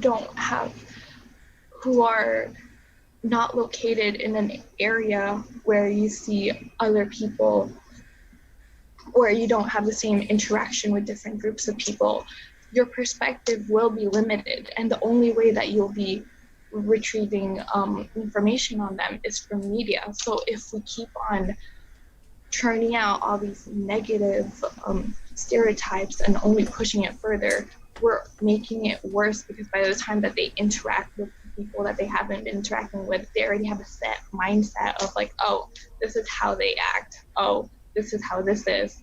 And it doesn't leave room for growth. My mind just went blank. But I forget what it was. Oh, sorry, it's my tongue. Basically, I was gonna say too, like representation is really important to see. I don't remember, guys. I'm sorry, my brain went blank. That's so valid. Representation in media and what Raina just said go hand in hand. I was one of the very few Jewish people living on the entire community within the coast of Florida on that side. That's very vague. I don't want to reveal quite where I lived. But as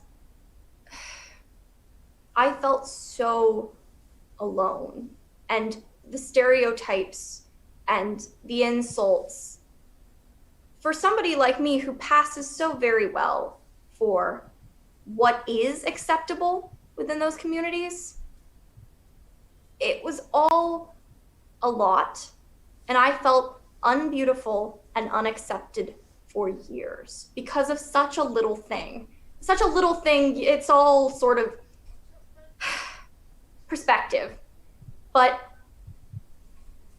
seeing Lavinia and seeing what is beautiful representation and good representation in media is what made me realize I'm not alone. And so even if you are alone, sorry, chat things. I'm so bad at saying two things. Even if you feel alone, the more and more representation we can get into media, the less alone we can feel. Yeah, which is really important. I 100%. I mean, that's why. Sorry, I was gonna just say that's kind of why I don't consume as much media, like what's it called? Media, popular media, like mainstream. Mainstream is what I was trying to think of.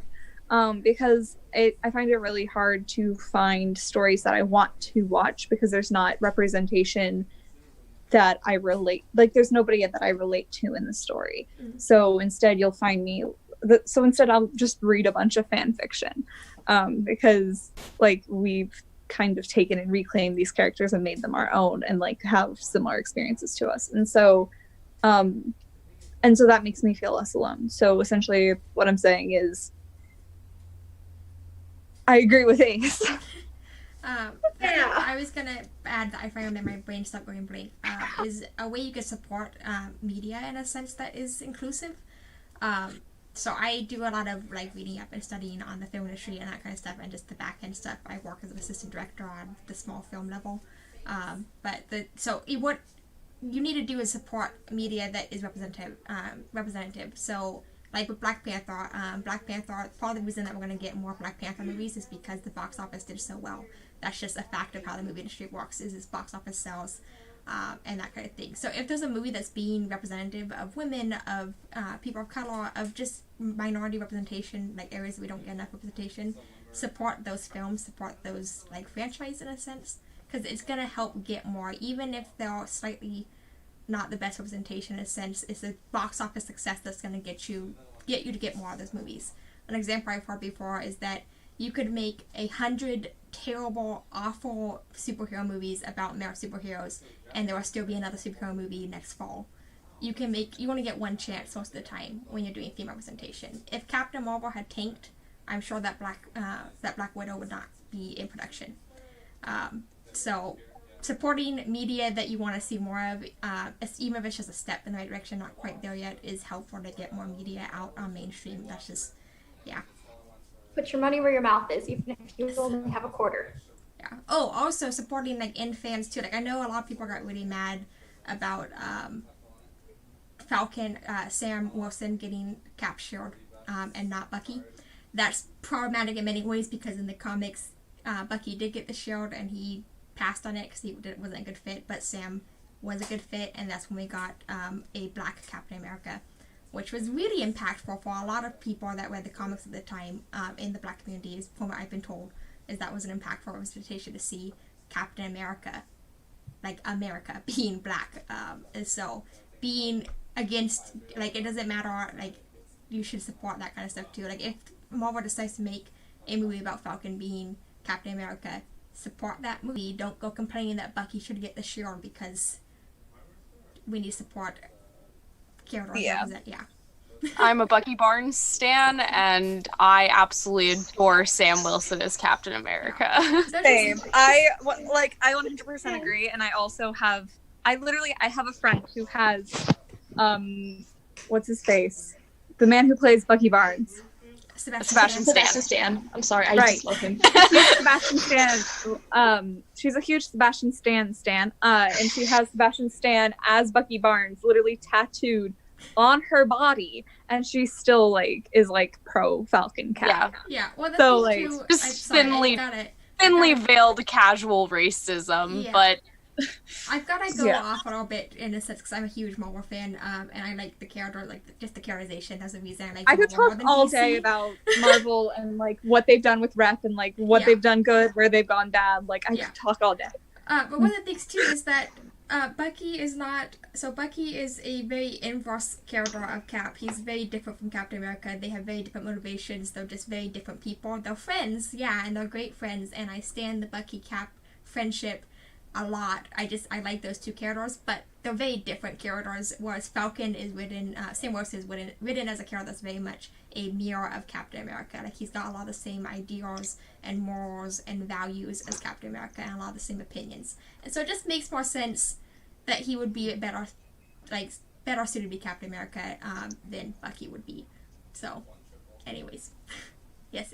I know that we have been saying that we want to end, but I really want to read out loud something that Z just. I will add on after you read that. So I'm just gonna read out Z's message. Z said, "I wanted to add that when a non-POC cosplays a POC, they aren't canon. Accepting that canon compliment is erasing the representation written for that character, and I see it a lot in the Riotenverse. And I want to say, that's a great point. I cosplay Alex Fierro, and I've gotten a lot of comments in my TikToks, in my videos, saying "Oh, you're a canon Alex," and while I appreciate that they're trying to compliment me, and I do acknowledge that yes, I am also gender fluid, I am not native Mexican. I'm very much white, and it makes me uncomfortable to get those compliments because people of specifically cosplayers, POC cosplayers will cosplay a character who is not their race. Specifically, they will cosplay characters who are white, and they will get shit on for doing so. They will get told, "Oh, you're the black version of this character," or "Oh, you're this version of this character," or "You're not the same race as that character," which is so incredibly toxic. I have an entire spiel on canon. I've gone off about this multiple times. I have several TikToks up about this. I personally don't like canon as a cosplay compliment at all because not only does it hurt POC cosplayers, and it also hurts like cosplayers who aren't skinny white people. Like if you're telling somebody that canon is the end goal of cosplay, you're erasing a lot of the reasons why people do cosplay. So like a lot of people may cosplay for wanting to reach like canon, like wanting to like get that canon look, but that's also not what that's not what everybody's goal is. So like I think, and also canon's not always accessible, so or like a reasonable goal. So I think just canon as a cosplay compliment in general is a bad compliment. I have multiple TikToks up on this subject. I will drop it. Small thing, and then I'm gonna let the amazing Ace and Raina go because they have stuff to say. Just, I've been trying to erase canon from my compliment vocabulary. I still step up sometimes because a lot of times when I say canon, I mean like you capture the essence of the character. But I've been trying to just not say canon. Instead, you could say, you really capture this character's essence. Like, it's as simple as that. If that's what you mean, say what you mean, don't say canon. Okay, Ace and Raina had stuff to say. I think Raina had wanted to speak after me. It's okay. Ace can go first so I can gather my thoughts more. I was just gonna say, I don't usually cosplay characters that are not my race ethnicity simply because I don't feel comfortable broaching the topic of handling when people call me canon, and I unpack that. But one character I have cosplayed a couple times is Sadie Kane. And without fail, I will get a couple different comments that go, canon Sadie Kane. And to that, I have to say, I am white. I am so white. And Sadie Kane is not white.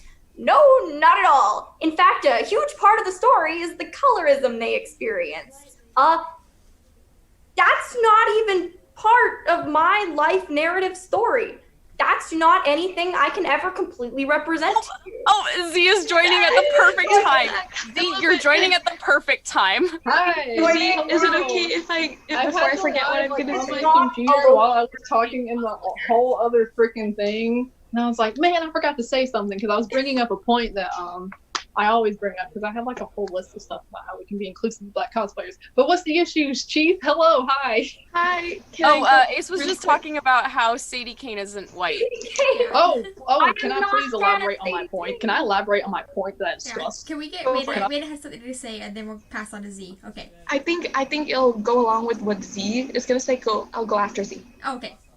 No, you can say your thing. No? I'm just gonna reiterate the point that I originally established in the comments and explain why that's freaking problematic. Because for some reason it's just not clicking for people. Yeah. Okay. So another thing is, I get these I get these comments that are saying like, oh, canon Raina, but the experiences, although like the Puerto Rico y Filipinas, they're very, like, the experiences that they both had as, like, being both under Spanish and Americans taking over them, making them their territory until, well, only the Philippines has their independence and Puerto Rico is still a U.S. territory. But it's still different experiences between the Taino people, which are the indigenous group in Puerto Rico, and our indigenous group in the Philippines, because we're not having the same global, regional interaction with the countries that are with us. And the experiences of Raina herself will still be very different from mine. And just because like being part Hispanic doesn't like make me like actually her. And as well, I wanted to point out that calling me Canon Raina is erasing the hard work of other cosplayers, because Hazel right here is an amazing Raina cosplayer. And like and there are lives when I've seen comments saying like, oh my gosh, Raina is Canon Raina, but it's like you guys are completely forgetting the hard work that Hazel put in to her cosplay, because she's an amazing Raina cosplayer.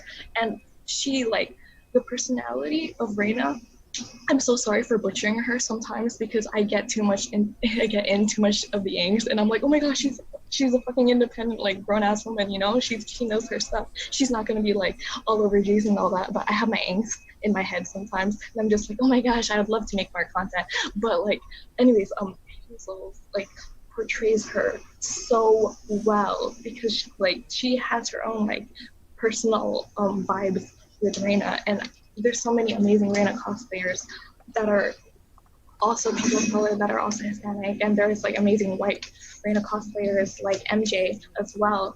And I just feel like using canon as the top tier compliment is not really helping us improve our cosplays in itself. Like, compliment like the acting, compliment like the way they did their hair. I was like, oh my gosh, that's exactly how I imagined it, or something like that. But calling someone canon, it just like it doesn't really help. And something that you guys can do, that way we don't have to be the only ones. Wait, I don't know how other cosplayers would react though if people were to say, oh, maybe we shouldn't call them canon, because I feel like they might get offended. So I don't want to be the type of person to say, like, to correct someone else in someone else's comments. I'll let the cosplayer themselves address that, because I feel like they might get the wrong impression. Anyways, we're also, POC cosplayers are also saying, we're not saying that you can't cosplay people of color. Just do your research and be respectful and be understanding that like our experiences are not the same. And Z will go further into this. I think Rick kind of covered some points that I was going to address, but I was just going to expound a little bit on what I had originally stated. Yeah, if you're a non-POC and you're cosplaying a POC character, you're not canon for that character, and it's even more problematic when you accept that quote-unquote compliment, because you're literally erasing the representation that was written for that character. And there's honestly not a lot of representation in general for POC characters. So one thing that I personally advise to people whenever they get called canon for a character, deny it, say I am not canon, I am not of this, and then suggest other POC cosplayers, like tag them like, I'm not, but here's some wonderful people that you can follow that cosplay this character. And I also want to add on top of that, everybody has a different interpretation of canon. I think that was mentioned somewhere. Everybody has a different definition of canon, because to some, canon can mean accurately portraying what's shown in fan art or whatever. To some, it can just be the personality. It can be how your hair looks. It can just be how you move as a character. So I think that's another thing that needs to be addressed, that everybody has their own different definition of canon. I know generalized, like on TikTok and Instagram and more so, canon just means you look just like the character. But yeah, I mean, honestly, being canon is like, it's a double-edged sword. It can be a compliment, but it can also be really, really harmful, as what Reina said, because that can make a lot of cosplayers feel very inferior when somebody's called canon. So like, yeah, Z has been witness to my essay several times about about canon as a cosplay compliment, right? yes. Yeah, I'm I go off nodding. about Yes. this a lot. I have a lot of thoughts on this subject. So, I literally but just everybody went off has about said it. really good points. Ace, you are raising your hand. Yeah, I got a whole list. I I got y'all. actually have a little way to slip in my boy Will Shoelace, but just my cosplay of him. I just want to say, I do appreciate the sentiment when people call me Canon Will. I appreciate it very much. But the words themselves, again, I don't want to just reiterate what everyone else said. Instead, if you in fact love my cosplay, then check out all of the other Wills who I regularly tag and stuff, who I love, who are my mutuals, some of whom are younger, some of whom are older. Lots of people represent different aspects, different gender representations of Will. Will has like 3 to 5 pages of canon. It's really funny how many like iterations there are of this character, because he's such a minor character. I didn't know that he was a minor character. I haven't read all of the books. I just had one thing to add on to what Veda was kind of touching on, with just like, so I'm a white cosplayer that cosplays Reina and Ia Ramirez, who are both Puerto Rican Hispanic characters. And doing your research is really important, as well as owning up to when you make mistakes, in a sense. I haven't really had a chance to own up to this in a sense, but at one point in one of the panels, I made a comment about how, like, Reina and Ia want American, but then later I realized that I had misspoken because Puerto Ricans are technically a territory of the United States, so Puerto Ricans are American, and a lot of Puerto Ricans identify as American. I don't have the room to say whether or not Ia or Reina would identify as American or Puerto Rican. And so, like, that was a mistake I made on my part on making that inference and that leap of logic, in a sense. So being honest and open about when you make mistakes, and then doing your best to research and be better, and try your best not to speak on behalf of people of color and of different ethnicities and that kind of thing is important. I also did make a small kind of, like, this was more me not being aware. I didn't have time to educate. I had people originally, when the news came out about the live action TV series, saying, "Oh, you should be casted as Ia," and I had to quickly stomp that down because I should not be casted as Ia or Reina at all, because I'm not Puerto Rican. And I originally stated that a Hispanic actress should be casted, and I mostly left that open-ended because I didn't have the time to do the research on, like, how the Hispanic community felt. And of course, now after doing more research, like, a Puerto Rican actress should be put at preference for being casted, followed by a Latina actress, followed by Hispanic. Like, it should go kind of like in that tier of, like, as accurate as you can get the representation. So education is super important, and being aware that you can make mistakes, but owning up to those mistakes is also important. I think we agreed. Oh, Z, do you have more? Please add more. I have one more thing, and then we can. I'm sorry. I have one more thing after Z, please. I have one more thing, and then I will leave. Like, I will legit leave after I say this. I just have one more thing, because I got asked this question when I took over somebody's TikTok for a day, because someone asked, well, is it the opposite way, like when POC cosplay non-POC, they're not canon either? And I said, I'm gonna put it in a perspective for you like this: when POC cosplay non-POC characters, I see it as a way of more representation, a different way of representation. And I gave the example of Jason. I know a lot of us probably cosplay Jason in this panel. I'm looking at one Jason cosplay right now. I have duetted your Jason as Percy before, so, like, exactly. But, like, when I cosplay Jason, for example, it gives not only, like, a different perspective of representation, but it also can provide a sense of comfort, because there is often not a lot of POC that feel restricted to only cosplaying their race, because if we try to step outside that box, we get persecuted, and it's like, oh, I should only cosplay people that look like me. No, shouldn't be like that. You should have the freedom to cosplay whoever you want. And I know most often than not, when people see me cosplaying characters that don't look like me, they feel more encouraged to do so. So I don't know the point I was trying to make, but a lot of people try to reverse that, and I just offer that perspective of, I just see it as another sense of representation when POC cosplay non-POC characters, because a lot of people headcanon that. I agree. Another thing that I see a lot is, like, people asking for, like, oh, who do you think I should cosplay next? And people, like, commenting, like, only, like, black characters or stuff like that. I just said that in my live stream. Harmful.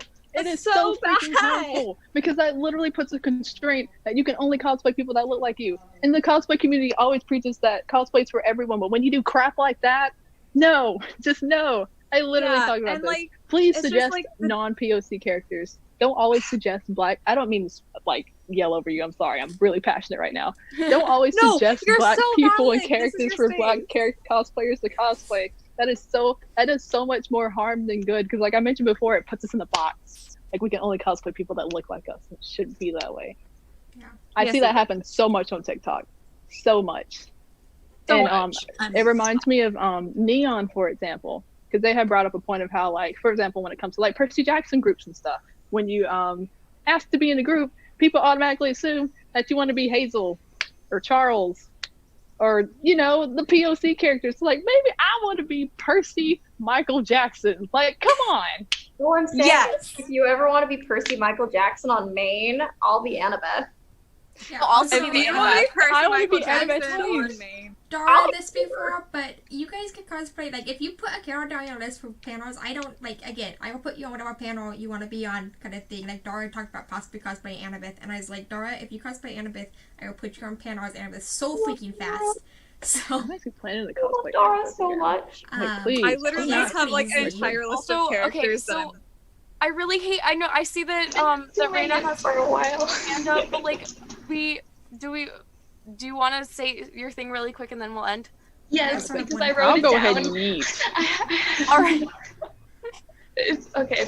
So real quickly, owning up to mistakes is really important. For example, Hazel, I love you so much. Thank you for clarifying that. And it's just a reminder to everyone that like these live streams are live, and like we don't expect the questions that we're coming from. Sometimes we don't have enough research to know like what we're talking about for these characters. And Dormat mentioned the feathers for Piper.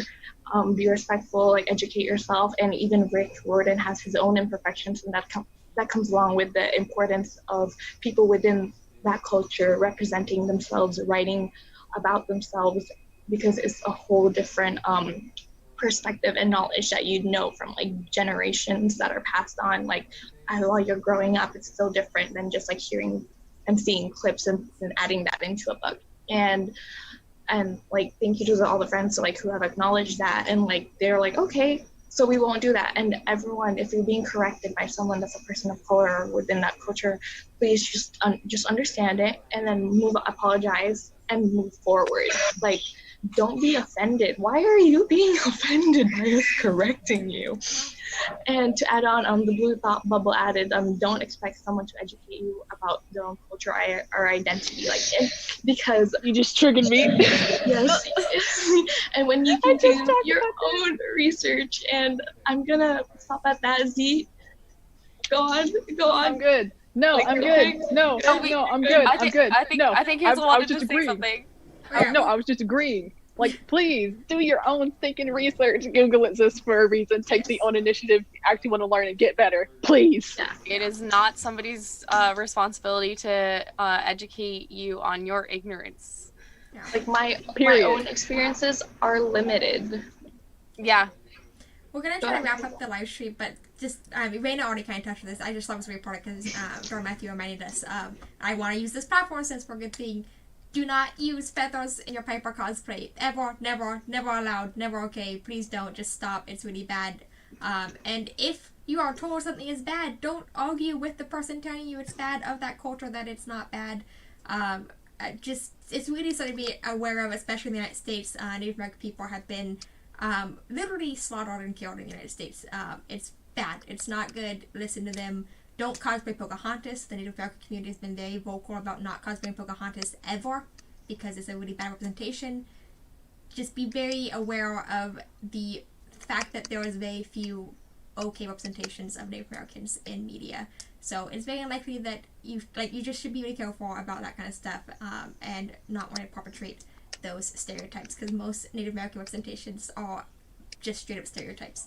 It'd be like cosplaying the goblins from Harry Potter. So, don't. Oh my god, don't. Yeah. And beyond that level, like, just don't do it. It's really important. Don't cosplay characters that are just straight up stereotypes of races. Yeah, it's not good. Awesome. And on that, I think we should probably end. We've gone over by like an hour and a half. It's okay. Yeah. Because if I did my whole little live stream thing, I figured that would have been done by now. But the fact that y'all still going, I was like, okay, I want to hop I'm back glad you on came because I back. missed I'm y'all. so happy I you actually came back. referenced y'all in my live stream. No cap, Oh. actually. Yeah, it's like I was just in a panel about representation, so I'm going to talk about representation. But yeah, I so love I was in a you. panel with Alright. amazing people. Yeah. I love every single person in this stream right now. Like all of you guys like are just such joys to be around, and I love talking with you guys. And like this conversation was so important, and I was vibing the entire time. And thank you I for was- everyone who stayed from the very beginning to now. Like, this is a Yeah. long time. Yeah. We've been on for 2.5 hours. Although Yeah, we're gonna I need to stop. yeet. So I'm glad that we're ending. I love you all. Remember, just because the gods are real doesn't mean science isn't. I just got to say that with Ace on panel. I feel powerful. Okay. Stole that from Ace. How dare you? Z? Okay, before this ends, I just want to say representation is something that should always be talked about. Don't let this just die out. This should This should always be a form of discussion. This should be normalized. Yeah.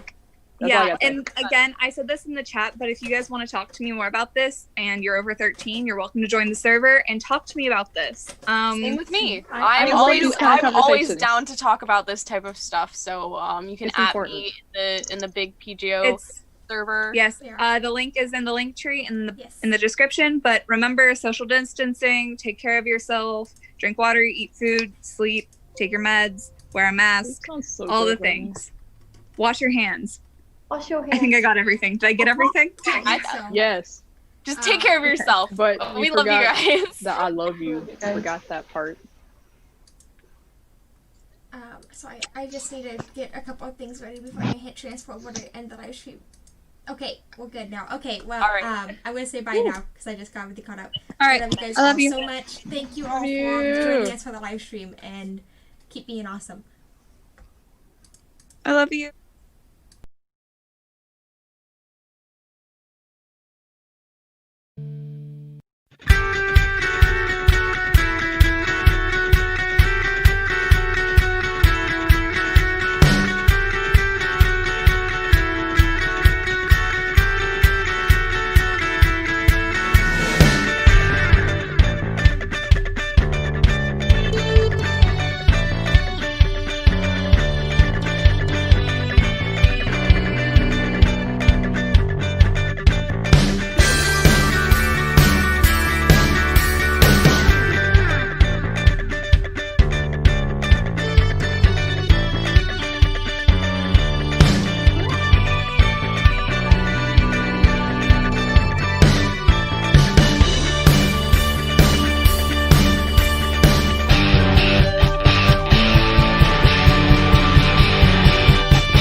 Hey guys, this is the Radar. I just want to say thank you all to everybody that hung out with us for this extra long panel, and we really appreciate you guys so much. I do want to shout out all Patreons.